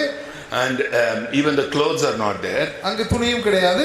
And if you are a good detective inspector of the Tamil Nadu police department, Tamil Nadu போலீஸுடைய ஒரு நல்ல ஒரு துப்பறியும் போலீஸா இருந்தீங்கன்னு சொன்னா, you said they have stolen the body. யாரோ ஒரு சரீரத்தை தேடி கொண்டு போய் விட்டார்கள். That is the story that the Jewish people circulated. அதுதான் இந்த யூத ஜனங்கள் அங்க பரப்பினார்கள். It is not an empty tomb. அது ஒரு காலியான கல்லறை. The clothes are there but the body is not there. துணி அங்க இருந்தது, சரீரம் அங்க இல்லை. But when he appeared to the disciples, சீஷர்களுக்கு அவர் தரிசனமான பொழுது, he could come down to 3 dimensions and show himself. He could be touched, he could eat. அவர் மீண்டும் இந்த 3 பரிமாணங்களுக்குள்ளாக வந்து தன்னுடைய சீஷர்களுக்கு தன்னை காட்டும் பொழுது அவர்களை தொட முடிந்தது, அவரை பார்க்க முடிந்தது. You notice some very interesting things after Jesus' resurrection. இயேசு கிறிஸ்து உயிர்த்தெழுந்த பிறகு பல இனிமையான காரியங்களை நீங்கள் பார்க்கிறீர்கள். He suddenly appears and suddenly disappears. அவர் திடீரென்று வருகிறார், திடீரென்று மறைந்து போகிறார். Very often he cannot be recognized. அவரை பல நேரங்களிலே புரிந்து கொள்ள முடியவில்லை. He cannot be recognized by the 2 disciples on the road to Emmaus. எம்மாவூர் என்ற ஊருக்கு சென்ற சீடர்கள் எப்படி அவர்களை சரியாக புரிந்து கொள்ள முடியலையோ அதே போல பல நேரத்தில் புரிந்து கொள்ள முடியாமல் இருந்தது. He cannot be recognized on the shore by the disciples in the boat. சீஷர்கள் கடற்கரையிலே இயேசு கிறிஸ்து சென்ற பொழுது அவரை யாரும் உடனடியாக புரிந்து கொள்ள முடியவில்லை. He belongs to a different dimension. அவர் இன்னொரு பரிமாணத்துக்கு வந்து விட்டார். And when we are raised from the dead, இயேசு கிறிஸ்துவினுடைய நாளிலே நாம் உயிரோடு எழும்பும் பொழுது, or when we are caught up if we are alive, ஆண்டவரோடு நாம் உயிரோடுள்ளவர்களாக நாம் எழும்புவோம். we will also have bodies like his glorious body. இயேசு கிறிஸ்துவை போலவே நாமும் மகிமையுள்ள சரீரத்தை பெற்றுக்கொள்வோம். Now I am going to go back to Genesis chapter 1. ஆதியாகமம் 1ஆம் அதிகாரத்துக்கு மீண்டும் நான் செல்கிறேன். But I am going to read verse 1 but explaining some words. அதிலே நான் 1ஆம் வசனத்தை வாசித்து சில காரியங்களை விளக்க விரும்புகிறேன். In the beginning God who is spirit created the heavens and the earth which are matter. இந்த ஆரம்பத்திலே ஆவியாய் இருக்கிற தேவன் பொருளாகிய உலகத்தை உருவாக்கினார். Turn to Genesis chapter 2. 2ஆம் அதிகாரத்துக்கு திருப்பிக் கொள்ளுங்கள். Verse 7. 7ஆம் வசனம், God formed the man from the dust of the ground, matter, and breathed into him the breath of life, and he became a living being. தேவன் பொருளாகிய மண்ணிலிருந்து மனிதனை உருவாக்கி அவருடைய நாசியிலே ஜீவ சுவாசத்தை ஊதினார், அவன் உயிர் உள்ளவன் ஆனான். Do you know what happens to us, all human beings? நாம் எல்லா மனிதர்களாகிய நாம் எல்லாருக்கும் நடக்கிற ஒரு காரியம் என்ன தெரியுமா? Those who are Christians and those of other faiths. நம் கிறிஸ்தவரானாலும் சரி மற்றவரானாலும் சரி, Human beings are the only ones who are a combination of spirit and matter. மனிதர்களாகிய நாம் மாத்திரம்தான் ஸ்பிரிட், ஆவியும் பொருளும் சேர்ந்தவர்கள். God is spirit. தேவன் ஆவியானவர். Creation is matter. உலகத்திலோட படைக்கப்பட்டவைகள் எல்லாம் பொருள் Even சம்பந்தப்பட்டவை. animals are matter. விலங்குகளும் பொருள் சம்பந்தப்பட்டவை. Animals have certain qualities. அனிமலுக்கு சில தன்மைகள் உண்டு. If you have a dog, நாய் உங்களுக்கு இருக்குமானால், and if he doesn't obey your orders, உங்களுடைய நீங்கள் சொல்வதை கேட்கவில்லை என்று சொன்னால், and if you look into his eyes, அது கண்ணை நீங்கள் பார்த்தால் it will go look here and there. அது இங்கேயும் அங்கும் பார்க்கும். You cannot say all have sinned and fallen short of the glory of God. அதை பார்த்து நீங்கள் சொல்ல முடியாது எல்லாரும் பாவம் செய்து தேவ மகிமை அற்று விட்டார்கள் என்று சொல்லி. So the dog is not a spiritual being. நாய் ஒரு ஆவி சம்பந்தப்பட்ட மிருகம் அல்ல. We humans are the ones who are a combination of spirit and matter. மனிதர்களாகிய நாம் மாத்திரம்தான் ஆவியும் பொருளும் சம்பந்தம் உள்ளவர்கள். Do you now understand that that's why God has put us between himself and his creation? ஆகவேதான் ஆண்டவர் நம்மை அவருடைய படைப்புக்கும் அவருக்கும் மத்தியிலே வைக்கிறார் என்று நாம் அறிந்து கொள்ள வேண்டும். We are accountable to God who is the creator. நாம் நம்மை படைத்த ஆண்டவருக்கு நாம் கணக்கு கொடுக்க வேண்டும். But we are accountable over and stewards of God's creation. ஆண்டவருடைய படைப்பின் மேல் உக்கிரானத்தம் உள்ளவர்களாகவும் பொறுப்புள்ளவர்களாகவும் நாம் இருக்க வேண்டும். Which is why we study and work. இதனால் தான் நாம் படிக்கிறோம், நாம் வேலை செய்கிறோம். And I want you to begin to see this. Your study, your work, graduate students is part of the calling of God. உங்களுடைய படிப்பு ஆனாலும் சரி வேலையானாலும் சரி அது தேவ அடிப்படையில் இருக்கிறது என்பதை நீங்கள் உணர்ந்து கொள்ள வேண்டும். Recently I got a good news. சமீபத்தில் ஒரு நல்ல ஒரு செய்தியை கேட்டேன். My pension has been revised from 1st January 2006. 2006 ஜனவரி 1ஆம் தேதியிலிருந்து என்னுடைய பென்ஷன் ரிவைஸ் ஆயிருக்கிறது என்று கேள்விப்பட்டேன். Earlier it was from 2012. அதுக்கு முன்னால் 2012 என்று சொன்னார்கள். You know why I am giving that example? ஏன் இந்த எடுத்துக்காட்டை சொல்கிறேன்? Because all our governments issue an order today 17th of January. Our governments will issue an order today 17th January. அரசாங்கம் இது தொடர்பான உத்தரவை விட இருக்கிறது. And then about a month later, ஒரு மாதத்துக்கு பிறகு they will say in supersession of the order dated 17th January, the president or the governor is pleased to do this. ஒரு மாதத்துக்கு பிறகு சொல்வார்கள் சரி ஜனவரி 17ஆம் தேதி நாங்கள் விட்ட உத்தரவிற்கு மேலே அதை தாண்டி இந்த ஒரு புதிய உத்தரவை நாங்கள் அனுப்புகிறோம் என்று சொல்வார்கள். God doesn't supersede orders. ஆண்டவர் ஏற்கனவே ஒரு உத்தரவை மீறுவது கிடையாது. He expands orders. அவர் சொன்ன உத்தரவை விரிவாக்கம் செய்கிறார். You know how he expands Genesis 1:28? அவர் ஆதியாகமம் 1:28 எப்படி விரிவாக்கம் செய்கிறார்? Rule over the fish of the sea, birds of the air. மிருகத்தையும் மீன்களையும் நீங்கள் ஆண்டு கொள்ளுங்கள் என்று சொல்கிறார். Great commission. பெரிய உத்தரவு. Make disciples of all nations. தேவனுடைய எல்லா ஜனங்களையும் சீஷராக்குங்கள். Don't put the great commission of Genesis Matthew 28 against the first commandment of Genesis 1:28. இந்த ஆதியாகமம் 1ஆம் அதிகாரத்திலே இருக்கிற கட்டளையையும் இந்த மத்தேயு 28ஆம் அதிகாரத்தில் இருக்க ஆண்டவருடைய பெரிய கட்டளையையும் நீங்கள் பிரித்து பார்க்க கூடாது. They are part of the same commandment. அவைகள் எல்லாம் ஒரே கட்டளைக்குள் உள்ளடக்கியவைகள். Day before yesterday when I was doing the session for graduates in the afternoon, 2 நாட்களுக்கு முன்பு நான் பெரியவர்களுக்கு நான் செஷன் நடத்தின பொழுது one brother had sent a brother or sister, I don't know, but from the handwriting it was a brother, I think. எனக்கு ஒரு கேள்வி கேட்டார்கள், அந்த கையெழுத்தை வைத்து பார்க்கும் பொழுது ஒரு ஆண் என்று நான் நினைக்கிறேன். What is the use of being honest and competent in your work if you are not leading people to Christ? உங்களுடைய வேலையிலே நீங்கள் உண்மையாகவும் எஃபிஷியன்ட்டாகவும் இருந்து நீங்கள் ஒருவரை ஆண்டவருக்குள்ளாக நடத்தவில்லை என்று சொன்னால் அதன் பயன் என்ன? You know, in English it is called false dichotomy. ஆங்கிலத்திலே இது ஒரு பொய்யான பிரிவு என்று சொல்லலாம். You know, both are important. ரெண்டுமே முக்கியம். You have to lead people to Christ. You have to lead people to Christ. நீங்கள் ஜனங்களை இயேசு கிறிஸ்துவுக்கு நேராக நடத்த வேண்டும். And you have to be honest and competent in your work. நீங்கள் பணியிலே உண்மையுள்ளவர்களாகவும் நீங்கள் மிக சிறந்தவர்களாகவும் இருக்க வேண்டும். Don't say that you are very bad in your work but we are very good as an evangelist. நீங்கள் வேலையிலே மோசமா இருக்கிறீர்கள் ஆனால் சுவிசேஷம் அறிவிப்பதிலே நல்லா இருக்கிறீர்கள் என்று சொல்லக்கூடாது. I tell you, in the 1970s, 1970களிலே By that time I was already in my job. நான் அப்பொழுது வேலையில ஏற்கனவே சேர்ந்து விட்டேன். I was in Kotagiri. நான் கோத்தகிரியில இருந்தேன். You may have heard the name of Dr. Sterrett. Doctor Sterrett அவருடைய பெயரை அநேகர் கேட்டிருக்கலாம். He was speaking to students. அவர்கள் மாணவர்களுக்கு பேசிக் கொண்டிருந்தார்கள். You know what he said? என்ன சொன்னார்கள் தெரியுமா? Dr. Sterrett was the first IFES missionary to India. உங்களுக்கு தெரியுமா டாக்டர் ஸ்டெரட் தான் IFES னுடைய இந்தியாவுக்கு வந்த முதல் missionary. He was an American gentleman. அவர் அமெரிக்கா நாட்டு பிரஜை. You know what he told the students? மாணவர்களுக்கு என்ன சொன்னார் தெரியுமா? If God has given you the capacity to come first in your class, உங்களுடைய வகுப்பிலே நீங்கள் முதலாவது வருகிற தகுதியை ஆண்டவர் கொடுத்திருந்தார் என்று சொன்னால், and if you come second, it is sin for you. நீங்கள் ஆண்டவர் ஒன்றாவது ஒருவருக்கு தகுதியை கொடுத்து நீங்கள் இரண்டாவது தகுதி வந்தீர்கள் என்று சொன்னால் அது பாவம். Do we teach like that? நாம் அப்படி சொல்லி கொடுக்கிறோமா? Teaching is only bad habits. I mean, sin is only bad. Sin is only bad habits. பாவம் தான் ஒரு கெட்ட செயல். You know, sin is missing the mark. பாவம் என்று சொல்வது நாம் வைத்திருக்கிற குறியீட்டை நாம் அடையாமல் விடுவது. And that mark can be in your job, in your studies, in your home, everywhere. அந்த பாவம் என்று சொல்வது உங்களுடைய படிப்பிலே கூட வரலாம், உங்களுடைய குடும்பத்திலே வரலாம். God is a God both of creation and of redemption. ஆண்டவர் படைத்தவர் மாத்திரமல்ல, அதனுடைய மீட்பின் கர்த்தரும் அவர். Whereas we evangelical Christians sometimes emphasize redemption but not emphasize creation. நாம் வெறும் இந்த மீட்பை குறித்து தான் பேசிக் கொண்டிருக்கிறோம் ஒழிய அநேக நேரத்திலே ஆண்டவருடைய படைப்பை குறித்து நாம் பேசுவதல்ல. We think that creation will all disappear.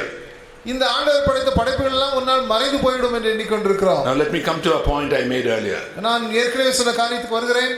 We are a combination of spirit and matter. நாம் ஆவியும் பொருளும் சேர்ந்தவர்கள். And when the second person of the Trinity, திருத்துவத்திலே இரண்டாவது நபர், the eternal word, நித்தியமான வார்த்தை, when he became flesh, மாம்சமான பொழுது, John 1:14, யோவான் 1:14, he took this upon himself. நம்முடைய மாம்சத்தை அவர் மேல் எடுத்துக்கொண்டார். What an amazing thing. அது எவ்வளவு ஒரு ஆச்சரியமான ஒரு காரியம். By doing that, you know what he's doing?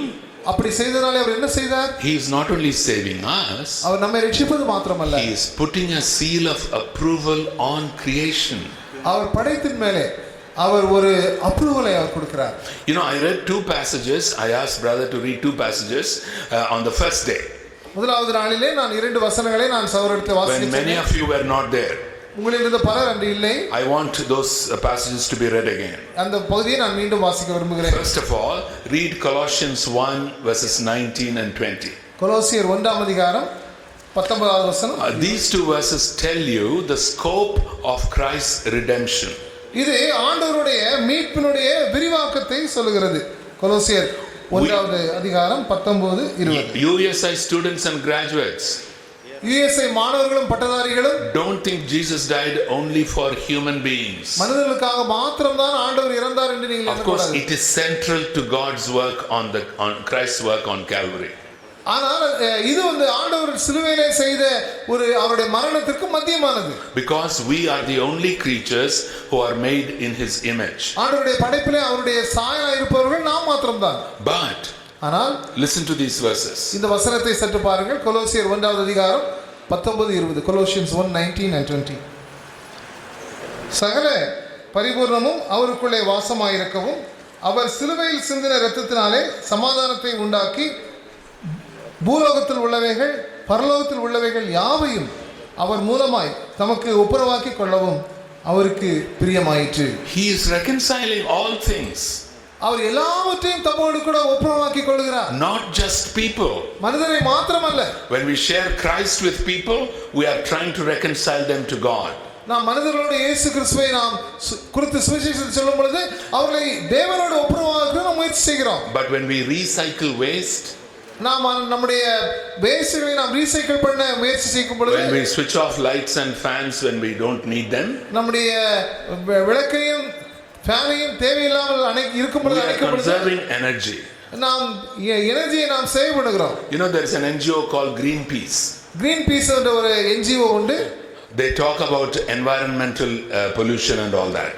நம்முடைய சுற்றி இருக்கிற என்விரான்மென்ட்டை குறித்து அவர்கள் அதிகமாக பேசுவார்கள். But the first commandment God gave us was about the environment. ஆண்டவர் கொடுத்த முதல் கற்பனை என்று சொன்னால் நம்மை சுற்றி இருக்கிற சூழலை குறித்தது. And we think that environment God is not worried about. நம்மை சுற்றி இருக்கிற சூழலை குறித்து ஆண்டவர் கவலைப்படுவதில்லை என்று நாம் எண்ணக்கூடாது. And we must remember that we may not be able to save creation. நாம் ஞாபகத்தில் வைத்துக் கொள்ள வேண்டிய நம்மை சுற்றி இருக்கிற சூழ்நிலையில் நாம் ரட்சிக்க முடியாது. Because this creation is going to pass away. இது மறைந்து போகிறது. But in that way, my body is also going to pass away. இந்த சரீரம் அதே போல் மறைந்து போய்விடும். But remember, God is raising us from the dead, those who of us who come to believe in Christ. இயேசு கிறிஸ்துவை நம்புகிற நம்மை ஆண்டவர் உயிரோடு எழுப்ப இருக்கிறார். We are a combination of spirit and matter. நாம் பொருளும் ஆவியும் கலந்தவர்கள். And if we have to be resurrected, நம்மை ஆண்டவர் உயிரோடு எழுப்ப இருப்பதனாலே creation also has to be resurrected. சிருஷ்டிப்பும் ஆண்டவராலே மீண்டும் எழுப்பப்பட வேண்டும். Now let's read Romans chapter 8. நாம் இப்பொழுது ரோமர் 8ஆம் அதிகாரத்துக்கு போவோம். Verses 19 to 22. 19 இலிருந்து 22 வரை ரோமர் 8ஆவது அதிகாரம்.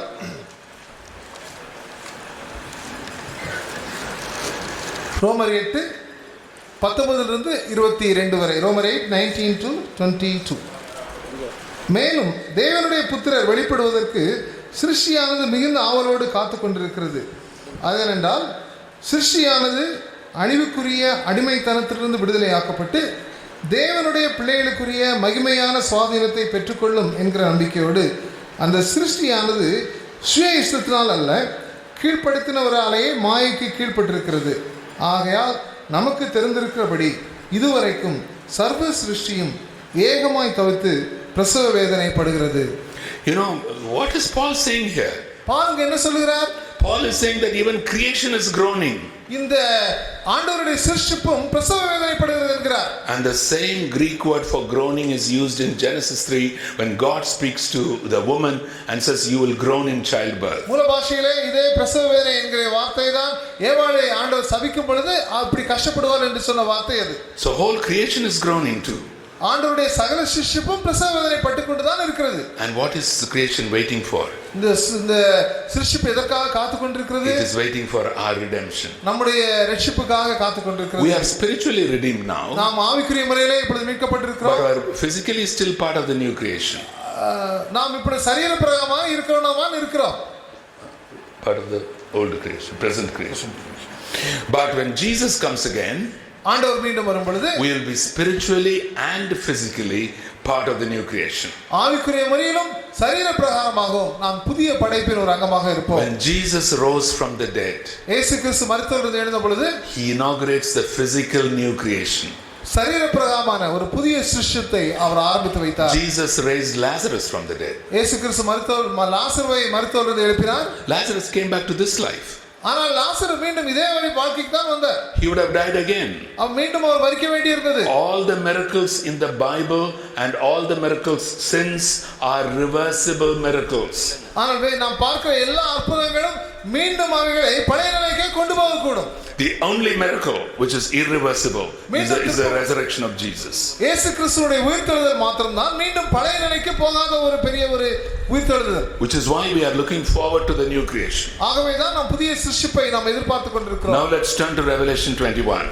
வெளிப்படுத்தல் 21ஆம் அதிகாரத்துக்கு போவோம். And I'll ask Brother Jabbar to read the first 4 verses. 21ஆம் அதிகாரத்திலே முதல் 4 வசனம், வெளிப்படுத்துதல் 21 முதல் 4 வசனங்கள்.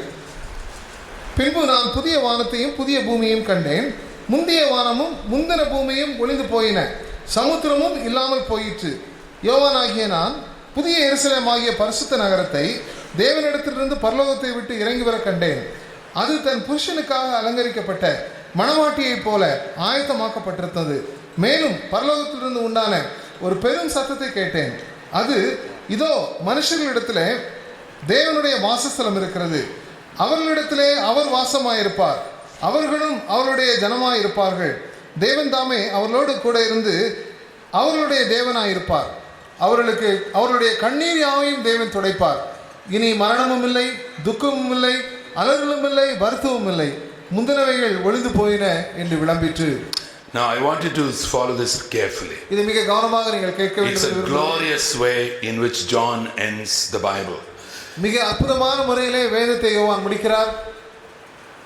He talks about a new heavens and a new earth. புதிய வானத்தையும் புதிய பரலோகத்தையும் குறித்து அவர் சொல்கிறார். He talks about the new Jerusalem who is cosmetized. That's a Greek word. Ladies, this is from the Bible, cosmetics. Cosmetized for her husband. புதிய எருசலேம் மணவாளனுக்கான அலங்கரிக்கப்பட்ட மணவாட்டியை போன்று அலங்கரிக்கப்பட்டதை சொல்லி இருக்கிறது. Who is the New Jerusalem? யார் புதிய எருசலேம்? The bride? பெண் யார்? மணவாட்டி. மணவாட்டி யார்? The church. சபை. Now a more important question. இது அடுத்த ஒரு முக்கியமான ஒரு கேள்வி. In which direction is the New Jerusalem moving? புதிய எருசலேம் எந்த பாதை நேராக வருகிறது? எந்த திசையில போகுது? It is coming down. கீழே மேலிருந்து கீழே வருகிறது. Where are it going up? ஏன் மேலே போகல? Coming down. ஏன் கீழே வருகிறது? Let me tell you why this is so. ஏன் தெரியுமா? When we die, when a believer dies, ஒரு விசுவாசி ஒருவர் மரிக்கும் பொழுது the body is buried, சரீரம் அடக்கப்படுகிறது. but the soul spirit go to be with God. இந்த ஆவியும் ஆத்மாவும் தேவனோடு இருக்க போகிறது. And that is why Paul says in 2 Corinthians 5, absent from the body, present with the Lord. ஆகவேதான் பவுல் 2 கொரிந்தியர் 5ஆம் அதிகாரத்தில் என்று சொல்கிறார், சரீரத்தில் இல்லாமல் இருக்கும் பொழுது நாம் தேவனோடு இருக்கிறோம் என்று சொல்கிறார். But in that same chapter he says, I don't want to be naked. நான் நிர்வாணமாய் இருக்க விரும்பலை என்று சொல்கிறார். Clothed with that new body. நான் ஒரு புதிய சரீரத்திலே நான் மூடப்பட விரும்புகிறேன் என்று சொல்கிறார். Do you understand that? அதை புரிகிறதா உங்களுக்கு? So when we say that a brother or sister has gone to be with the Lord, ஒரு சகோதரன் சகோதரியோ ஆண்டவரோடு இருக்க போய்விட்டார் என்று சொல்லும் பொழுது, day after tomorrow is the first death anniversary of my dear brother-in-law who was one of the leaders in Tamil Nadu, USA, Thangabose. என்னுடைய பிரதர்-in-law தங்கபோஸ் அவர்களுடைய ஞாபக நாள் 2 நாளுக்கு பிறகு I'm sure they will ask me to speak. அங்கே இதை பேச அழைப்பார்கள் நான் நம்புகிறேன். I'm going to say something which nobody speaks about. அங்கு போய் நான் யாருமே பேசாத ஒரு காரியத்தை சொல்ல இருக்கிறேன். I'm going to talk about the new body. புதிய சரீரத்தை குறித்து பேச இருக்கிறேன். Don't simply say brother Thangabose has gone to be with the Lord. தங்கபோஸ் ஆண்டவருக்கு போய் இருக்கிறார் என்று சொல்லிவிடக் கூடாது. That is the intermediate state. அது நடுமத்தியமான ஒரு நிலை. When Jesus comes again, ஆண்டவர் மீண்டும் வரும் பொழுது his body will be called back. அவருடைய சரீரம் மீண்டும் அழைக்கப்படும். In Singapore, even Christians have to cremate their bodies because there is no space to bury people. சிங்கப்பூரில் இடம் இல்லாதனாலே கிறிஸ்தவர்களும் தங்களுடைய சரீரத்தை அவர்கள் கிரிமேட் பண்ண வேண்டும், எரிக்க வேண்டும். My body may even be eaten by sharks. என்னுடைய சரீரம் ஒருவேளை சுறாமீன்களால் கூட சாப்பிடப்படலாம். But when Jesus comes again, ஆண்டவர் வரும் பொழுது he can collect those molecules, put them together and give me a glorified body. சின்ன சின்ன துகள்களை என்னுடைய சரீரத்தினுடைய துகளையும் ஆண்டவர் சேர்த்து மகிமையான ஒரு சரீரமாக மாற்ற முடியும். Resurrection is the original, of which reincarnation is the counterfeit. உயிர்த்தெழுதல் என்பதுதான் சரியானது, மீண்டும் reincarnation என்று சொல்வது ஒரு duplicate. God is truly bringing us together. ஆண்டவர் உண்மையாகவே நம்மை மீண்டும் கொண்டு வருவார். And we are going to come down. நாம் மீண்டும் கீழே வர போகிறோம். To rule over God's creation. ஆண்டவருடைய படைப்பை ஆண்டு கொள்வதற்காக. Oh, I wish I had 2 hours more, but Kamalesan don't have a heart attack. Where are you? கமலேசனுக்கு ஹார்ட் அட்டாக் வந்துட வேண்டாம். I wanted to read verse 25. 25ஆம் வசனம். On no day will its gates ever be shut, for there will be no night there. Revelation 21 verse 20. 25வது வசனம். அங்கே ராக்காலம் இல்லாதபடியினால் அதன் வாசல்கள் பகலிலே அடைக்கப்படுவதே இல்லை.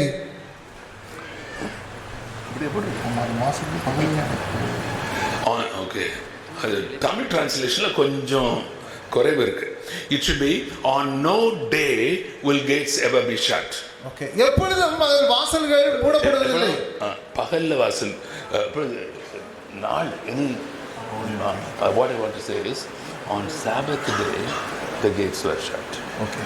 But on no day will the gates be shut. எந்த நாளுமே இந்த வாசல்கள் மூடப்படுவது கிடையாது. You know, on Sabbath day the gates were shut. யூத கலாச்சாரத்தின்படி இந்த ஓய்வு நாளிலே இந்த வாசல்கள் அடைக்கப்படும். So that people will not go out and do work. அந்த நகரத்தை விட்டு வெளியே சென்று ஒரு வேலை செய்யக்கூடாது என்பதற்காக. And of course on night also the gates were shut, so that for security as well as for people to rest. வழக்கமாக இரவிலும் இந்த கதவுகளை மூடுவார்கள், ஜனங்கள் ஓய்வு எடுப்பதற்காக, பாதுகாப்புக்காக. Now students and graduates, wake up. மாணவர்கள் பட்டதாரிகள் நீங்கள் முழித்துக் கொள்ளுங்கள். Now in the new creation, புதிய படைப்பிலே there will be no night. அங்கு பகல் கிடையாது, இரவு கிடையாது. There will be no Sabbath. அங்கே ஓய்வு நாளும் கிடையாது. What does that mean? அதுக்கு அர்த்தம் என்ன?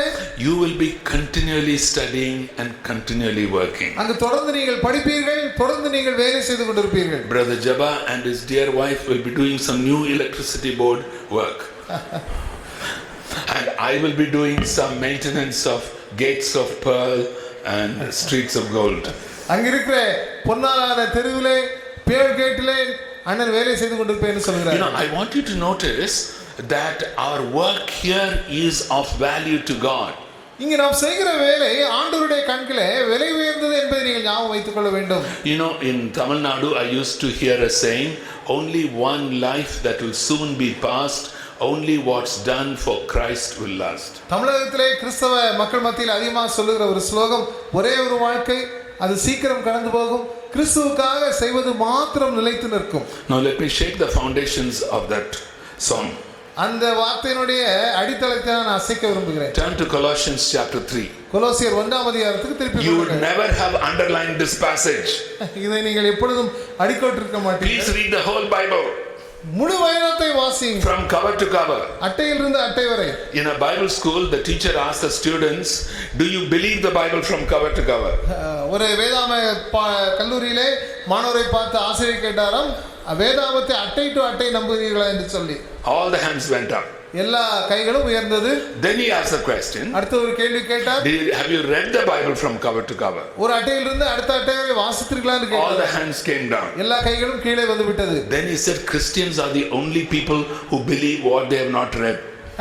கிறிஸ்தவர் மாத்திரம்தான் அவர் படிக்காததை நம்புகிறார் என்று சொல்லி சொன்னார்கள். Please don't be like that. அதே மாதிரி நீங்கள் இருந்து விடக்கூடாது. Look at what Paul tells slaves in Colossae. கொலோசையில உள்ள அடிமைகளுக்கு என்ன சொல்கிறார் பாருங்கள். Verses 22 to 24. 22ஆம் வசனத்திலிருந்து 24வது வசனம் வரை. Colossians 3 verses 22 to 24. Please put it in your heart. Don't simply underline it. 3ஆம் அதிகாரம் 28 to 24 வரை நீங்கள் அடிக்கோடிட மாத்திரம் வேண்டாம், உங்கள் இதயத்திலே பதித்துக் கொள்ளுங்கள். வேலைக்காரரே, சரீரத்தின்படி உங்கள் எஜமான்களா இருக்கிறவர்களுக்கு. வேலைக்காரரேனா slaves. They are not hired servants. வேலைக்காரர் என்று சொன்னால் அடிமைகள். வாடகைக்கு எடுத்து வேலைக்காரர்கள் அல்ல. They were bought and sold in the Roman slave market like vegetables.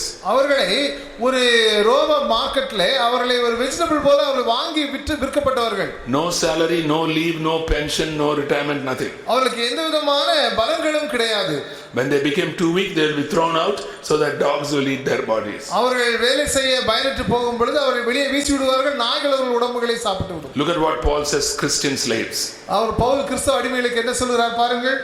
வேலைக்காரரே, சரீரத்தின்படி உங்களுக்கு எஜமான்களா இருக்கிறவர்களுக்கு எல்லா காரியத்திலும் கீழ்ப்படிந்து நீங்கள் மனுஷர்களுக்கு பிரியமாய் ஊழியம் விரும்புகிறவர்களாக, பார்வைக்கு ஊழியம் செய்யாமல் தேவனுக்கு பயப்படுகிறவர்களாக கபடமில்லாத இருதயத்தோடு ஊழியம் செய்யுங்கள். நீங்கள் கர்த்தராகிய கிறிஸ்துவை சேவிக்கிறதுனாலே சுதந்திரமாகிய பலனை கர்த்தராலே பெற்றுக்கொள்வீர்கள் என்று அறிந்து எதை செய்தாலும் அதை மனுஷருக்கென்று செய்யாமல் கர்த்தருக்கென்றே மனப்பூர்வமாய் செய்யுங்கள். You know, the Tamil translation is a little different. Tamil கொஞ்சம் வித்தியாசமா இருக்க மாதிரி தெரியுது. It says you will receive an inheritance from the Lord as a reward. நீங்கள் தேவனிடத்திலிருந்து ஒரு வெகுமதியை நீங்கள் பெற்றுக்கொள்வீர்கள் என்று சொல்லி இருக்கிறது. For the work that you are doing for these masters. இந்த உலகத்திலே நீங்கள் செய்கிற எஜமான்களுக்கு செய்கிற பணிகளுக்காக. Don't ever think that you will get reward only for Christian work that you do. நீங்கள் கிறிஸ்தவ வேலை செய்வதற்காக மாத்திரமல்ல, any work that God is calling you to do, it should be legitimate. இது ஒரு சரியான வேலையா இருக்க வேண்டும். It should be ethical. அது உண்மையின் அடிப்படையிலானதாக இருக்க வேண்டும். And God will reward you for that work. நீங்கள் அந்த அப்படிப்பட்ட வேலையை செய்யும்போது தேவன் உங்களுக்கு வெகுமதியை கொடுப்பார். What else does Paul say here? இங்க பவுல் என்ன சொல்கிறார்? You should work for your masters as you are working for the Lord. நீங்கள் உங்கள் எஜமான்களுக்கு தேவனுக்கு எப்படி ஊழியம் செய்வீர்களோ அந்த அளவிலேயே நீங்கள் வேலை செய்ய வேண்டும். And this was written when Rome was not a democracy. அந்த நாட்களிலே ரோம நாடு ஒரு ஜனநாயகமா இல்லாமல் இருக்கும் பொழுது இப்படிப்பட்டது. There was no trade union. அங்கே இப்படிப்பட்ட யூனியன் கிடையாது வேலையாட்களுக்கு. And to those people Paul is writing this. அப்படிப்பட்ட ஜனங்களுக்கு பவுல் இதை எழுதுகிறார். And he says you are actually serving the Lord. That's what he says. அங்க அவர் எழுதுகிறார், நீங்கள் தேவனுக்கு ஊழியம் செய்கிறீர்கள். In verse 24 போடுறீங்களா? தமிழ்ல இந்த வசனம் 24வது வசனம் 24. எதை செய்தாலும் அதை மனுஷருக்கென்று செய்யாமல் கர்த்தருக்கென்றே மனப்பூர்வமாய் செய்யுங்கள். Please remember, Students, when you are studying for the Lord. நீங்கள் மாணவர்களே, நீங்கள் படிப்பது உங்களுக்கு அல்ல, ஆண்டவருக்கென நீங்கள் படிக்கிறீர்கள். Not just to pass your exam. வெறும் பாஸ் பண்ணுவதற்காக அல்ல. Graduates, when you are working, you are not just working to earn money and give to USI. நீங்கள் பட்டதாரிகளே, நீங்கள் வேலை செய்வது பணத்தை சம்பாதித்து உங்களுக்காக வாழ்வதற்காக அல்ல. No, to give to USI also. Please do that. யுஎஸ்ஏக்கும் கொடுங்கள், ஆனால் அது மட்டுமல்ல. But that is not the thing. You are serving God. அப்படி என்றால் நீங்கள் ஆண்டவருக்கு வேலை செய்யல என்று அர்த்தமல்ல. Because he is the God of creation. அவர் எல்லாவற்றையும் படைத்தவர் அவர். Not just the God of redemption. அவர் மீட்பின் ஆண்டவர் மாத்திரமல்ல. See, we are going on singing songs, God created, but we are not doing anything for creation. நாம் ஆண்டவர் படைத்தார் என்று பாட்டை மாத்திரம் பாடிக்கொண்டிருக்கிறோம், ஆனால் அவைகளுக்காக எதையுமே செய்வது கிடையாது. I worked for the Indian government for 28 years. இந்திய அரசாங்கத்துக்காக 28 வருடம் நான் வேலை செய்தேன். And then I joined brother Prakash Yesudyan in Ravi Zacharias ministries. நான் அதற்கு பிறகு ரவி சக்கரியாஸ் மினிஸ்ட்ரியிலே சகோதரன் பிரகாஷ் யேசுவோடு சேர்ந்தேன். I think one of the greatest evangelists in our country. நம்முடைய நாட்டிலே உள்ள மிகச் சிறந்த ஒரு சுவிசேஷகர். And I told brother Prakash, நான் சகோதரன் பிரகாஷிற்கு சொன்னேன், when you introduce me to an audience who do not know me, என்னை அறியாத ஒரு கூட்டத்திலே என்னை அறிமுகம் செய்யும் பொழுது, don't please say LT worked for the Indian government for 28 years and then he received a call. 28 வருடமாக சகோதரன் எல்டி இந்திய அரசாங்கத்துக்கு வேலை செய்து பின்பு அழைப்பை பெற்றார் என்று சொல்லாதீர்கள். And those 28 years are a total washout. 27 ஏதோ வீணானது போல் தெரியும். And the 19 years I served Ravi Zacharias ministries. Ravi Zacharias ஊழியத்திலே நான் 19 வருடம் நான் ஊழியம் செய்தேன். And now fortunately I don't hold any position except this vice president that your brother Clement and others have put on my head. இப்பொழுது எனக்கு எந்த பொறுப்பும் கிடையாது. யுஎஸ்ஏல இருக்க வைஸ் பிரசிடென்ட் என்ற ஒரு பொறுப்பு தான். Please do not think that your work, any work, whether you eat or drink, you do all to the glory of God. நீங்கள் எதை செய்தாலும் தேவனுடைய மகிமைக்காக செய்யுங்கள். I'm going to give you a website. உங்களுக்கு ஒரு வெப்சைட் நான் கொடுக்க விரும்புகிறேன். I'll tell you how I got caught into this website. நான் எப்படி அந்த வெப்சைட்டை நான் பார்க்க வேண்டும் என்று சொல்கிறேன். We are about 15 people. நாங்கள் ஒரு 15 பேர் உட்கார்ந்திருந்தோம். உட்கார்ல 15 பேர் இருந்தோம். இருக்கிறோம். Mainly Americans. I am the only Indian. அந்த குழுவிலே மற்றவர்கள் எல்லாம் அமெரிக்கர்கள், நான் மாத்திரம் இந்தியன். 2 Australians. 2 ஆஸ்திரேலியர்கள். 1 New Zealander. ஒரு நியூசிலாண்டர். And 1 South African. ஒரு சவுத் ஆப்பிரிக்காவில் உள்ளவர். I was speaking at the East Asia Graduates Conference in Hong Kong. Hong Kong என்ற நகரத்திலே ஈஸ்ட் ஏசியா கிராஜுவேட்ஸ் கான்ஃபரன்ஸ்ல பேசிக் கொண்டிருந்தேன். Please remember, even when I was working with the RZIM ministry, I was working with the student movements in all these countries. நான் RZIM ஊழியத்தில் இருந்தாலும் இந்த நாடுகளிலே உள்ள எல்லா மாணவ அமைப்போடு கூட நான் இணைந்து செயல்பட்டு கொண்டிருந்தேன். Even when I go to Singapore now, I normally spend a few hours with the staff of FES in Singapore. அங்கே உள்ள மாணவர் மத்தியிலே ஊழியம் செய்கிற அமைப்போடு கூட நான் எப்பொழுதெல்லாம் சிங்கப்பூர் செய்கிறேனோ அப்பொழுது சில மணி நேரம் அவர்களோடு செலவிடுவேன். I was reading a paper on the theology of work. வேலை செய்கிறதை குறித்து இறையியல் என்ற அடிப்படையிலே ஒரு பேப்பரை அவங்களுக்கு பிரசன்ட் பண்ணி கொடுத்தேன். And some of these people belonging to the website were listening to me. அந்த வெப்சைட்டை சார்ந்த சிலர் இதை கேட்டுக்கொண்டிருந்தார்கள். And they said we should get this fellow into this committee. இந்த நபரை நம்மோடு கூட இணைத்துக் கொள்ள வேண்டும் என்று விரும்பினார்கள். Now I want you to give the website. அந்த வெப்சைட்டை நான் உங்களுக்கு கொடுக்க விரும்புகிறேன். It's called theologyofwork.org. theologyofwork.org என்ற website. One word, theology of work. theology of work ஒரே வார்த்தை. You go to the website. அந்த வெப்சைட்ல போய் பாருங்கள். It's a free website. அது இலவசமானது. We have got articles on every book of the Bible on what it has to say about work. வேதத்தில் உள்ள எல்லா புத்தகங்களிலும் வேலையை குறித்து என்ன சொல்லி இருக்கிறது என்று சொல்லி அந்த வெப்சைட்ல நீங்கள் பார்க்கலாம். And then we have other articles. வேறு பல ஆர்டிகல்ஸ்லாம் உண்டு. Truth telling at work. உங்களுடைய வேலையில எப்படி நீங்கள் உண்மையுள்ளவர்களாக இருக்க வேண்டும். Deception at work. வேலையில எப்படி ஏமாற்றங்கள் நடைபெறுகின்றன. Evangelism at work. வேலையில எப்படி சுவிசேஷம் செய்ய முடியும். Relationships at work. உறவுகள், வேலை செய்யும் ஸ்தலத்திலே உறவுகளை எப்படி நாம் It's an absolutely free website.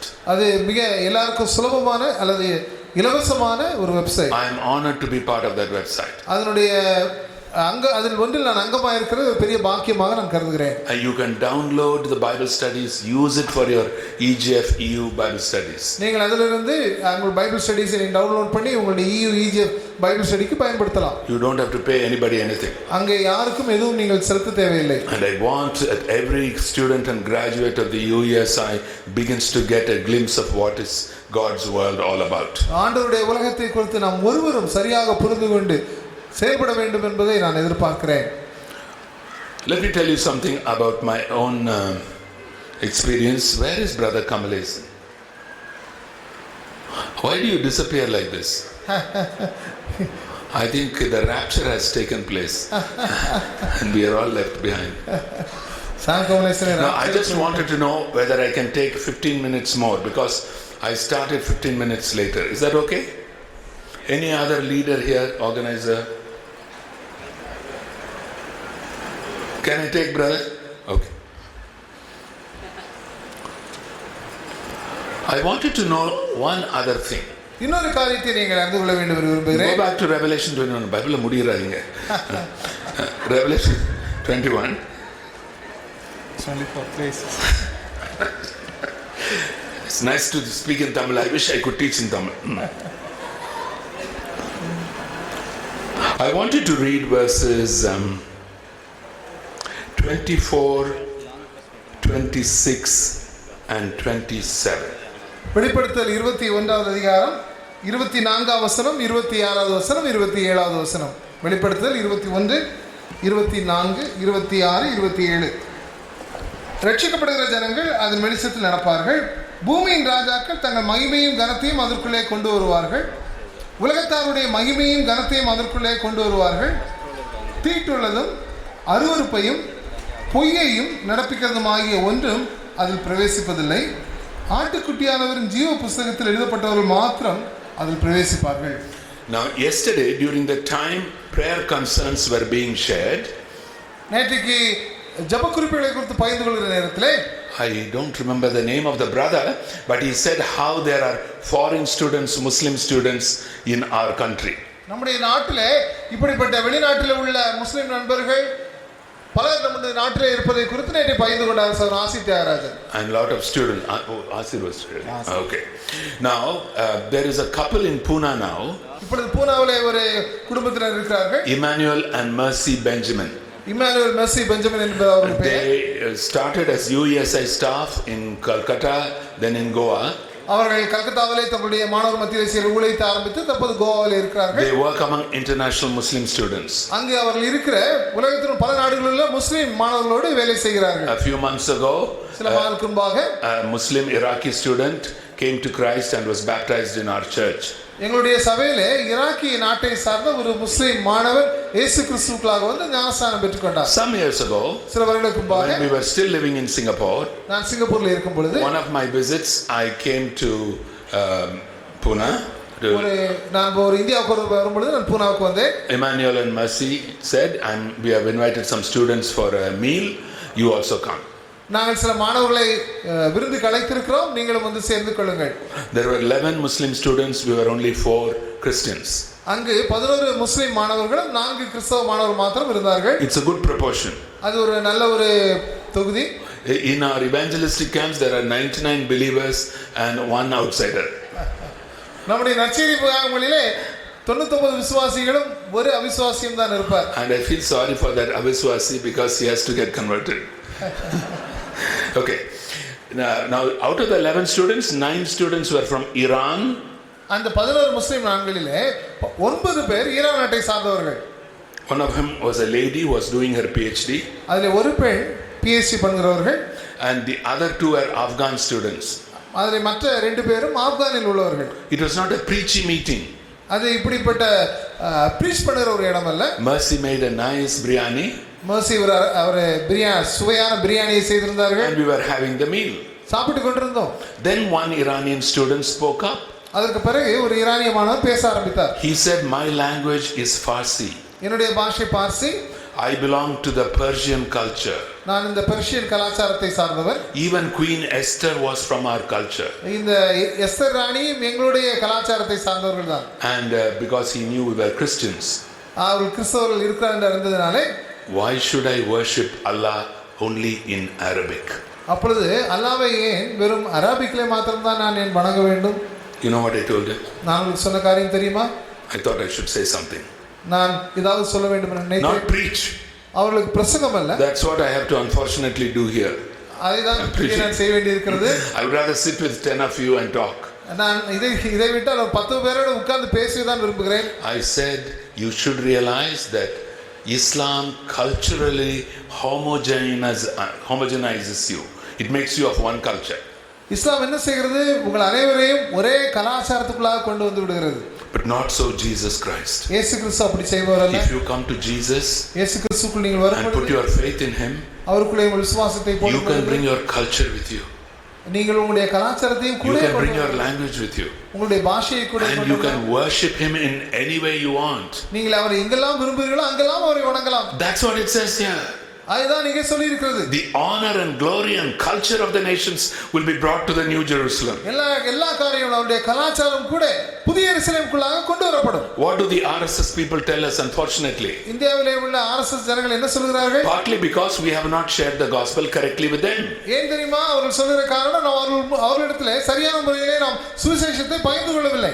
You have come to destroy Indian culture. அவர் என்ன சொல்கிறார்கள்? நீங்கள் இந்திய கலாச்சாரத்தை அழிக்க வந்திருக்கிறீர்கள் சொல்கிறார்கள். Please tell them Christ came to redeem Indian culture. அவருக்கு நீங்க சொல்ல வேண்டியது இயேசு கிறிஸ்து இந்திய கலாச்சாரத்தை மீட்க வந்தார். Indian culture will be part of all the glorious cultures in the new creation. புதிய படைப்பிலே இந்திய கலாச்சாரமும் மீட்கப்பட்ட கலாச்சாரத்திலே ஒன்றாக இருக்கும் என்று சொல்லுங்கள். There are only 3 things which will not be part of the new creation. அங்கே புதிய படைப்பிலே 3 காரியங்கள் மாத்திரம் வர முடியாது. Whatever is deceitful, ஏமாற்றுகிற காரியங்கள், whatever is false, பொய்யான காரியங்கள், whatever is shameful, வெட்கப்படக்கூடிய காரியங்கள், all those who are in the Lamb's book of life, whose names are written in the Lamb's book of life, ஆட்டுக்குட்டியானுடைய ஜீவ புத்தகத்தில் எழுதியவர்கள் மாத்திரம் அங்கு வர முடியும். will bring all their different cultures to the worship of the true God. அவர்களுக்கு சொந்தமான புதிதாக்கப்பட்ட அவர்கள் சொந்தமான எல்லா கலாச்சாரத்தையும் சேர்த்து கொண்டு வருவார்கள். Will you share the gospel like that? நீங்கள் இப்படி சுவிசேஷத்தை பகிர்ந்து You know my greatest fear about our country. நம்முடைய நாட்டை குறித்த ஒரு பெரிய பயம் எனக்கு என்ன தெரியுமா? When a Hindu says I did not consider Jesus seriously because I thought he was going to take away my culture. That's why I didn't consider Jesus. ஒருவேளை எனக்கு இருந்த பயம் என்ன தெரியுமா? இந்த நண்பரிடத்திலே நாம் சொல்லும் பொழுது எங்களுடைய கலாச்சாரத்தை இயேசு அழித்து விடுவார் என்ற ஒரு பயம் வரும். No, he is going to redeem everything which is created. அவர் படைத்த எல்லாவற்றையும் அவர் மீட்க போகிறார். Let me give you a definition of a culture. கலாச்சாரத்துக்கு ஒரு அர்த்தத்தை நான் கொடுக்க விரும்புகிறேன். Culture is the interplay of human creativity on God's creation. கலாச்சாரம் என்று சொன்னால் என்ன? மனிதனுடைய தேவன் அவனுக்கு கொடுத்த படைப்பின் மேலே தன்னுடைய படைப்பினுடைய காரியத்தை அவன் காட்டுவது. But because of the fall, all cultures are fallen. நாம் பாவத்திலே விழுந்து விட்டபடினாலே எல்லா கலாச்சாரங்களும் பாதிக்கப்பட்டு இருக்கின்றன. In Christ all cultures can be redeemed. இயேசு கிறிஸ்துவின் மூலமாக எல்லா கலாச்சாரங்களும் மீட்கப்பட முடியும். Please read and reflect on the scriptures, my dear brothers and sisters. இந்த வசனத்தை உங்கள் மனதிலே ஞாபகம் வைத்துக் கொள்ளுங்கள். And you see that there are so many ways in which you can begin to share Christ. பலவிதமான வழிகளிலே இப்படி நீங்கள் ஆண்டவரை மற்றவர்களோடு எளிதாக பகிர்ந்து கொள்ள முடியும். Instead of simply saying if you die tonight where will you go? இன்று மரித்தால் நீ ஆண்டவருக்கு போய்விடுவாய் என்று மிரட்டல் துணியிலே சொல்வதை தவிர பலவிதமான வழிகளில் உண்டு. Do you want your culture to be part of God's new creation? உங்களுடைய கலாச்சாரம் ஆண்டவருடைய புதிய படைப்பிலே இருக்க வேண்டும் என்று விரும்புகிறீர்களா?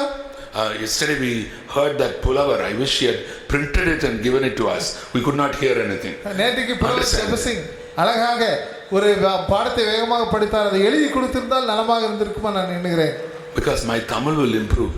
என்னுடைய தமிழ் மிக நன்றாக இருக்கும். You know, when I passed SSC in 1957 from Kellet High School, I got very high marks. I was third in my school. My Tamil was very good. 1957 நான் SSLC பாஸ் பண்ணும் பொழுது தமிழிலே 3வது மார்க் எடுத்தேன். நான் தமிழிலே மிக நன்றாக நான் படிப்பேன். Oh, I was really listening to Brother Jeyachandran. நான் ஜெபசிங் சொல்வதை கேட்டுக்கொண்டு தான் இருக்கிறேன். But unfortunately he had to go very fast because he didn't have too much time. நேற்றுக்கு அவருக்கு டைம் இல்லாதனாலே நம்முடைய புலவர் ஜெபசிங் மிக வேகமாக செல்ல வேண்டியிருந்தது. So any of you who have my email ID, please give it to him. Let him send it to me. என்னுடைய email ஐடியை கொடுக்கிறேன். தயவுசெய்து அவர் எனக்கு அதை அனுப்பட்டும். That's part of it. You are redeeming a language. நீங்கள் ஒரு மொழியை நீங்கள் மீட்பதிலே ஒரு பங்காக இருக்கிறீர்கள். Take the word love. நம்முடைய அன்பை நாம் எடுப்போம்.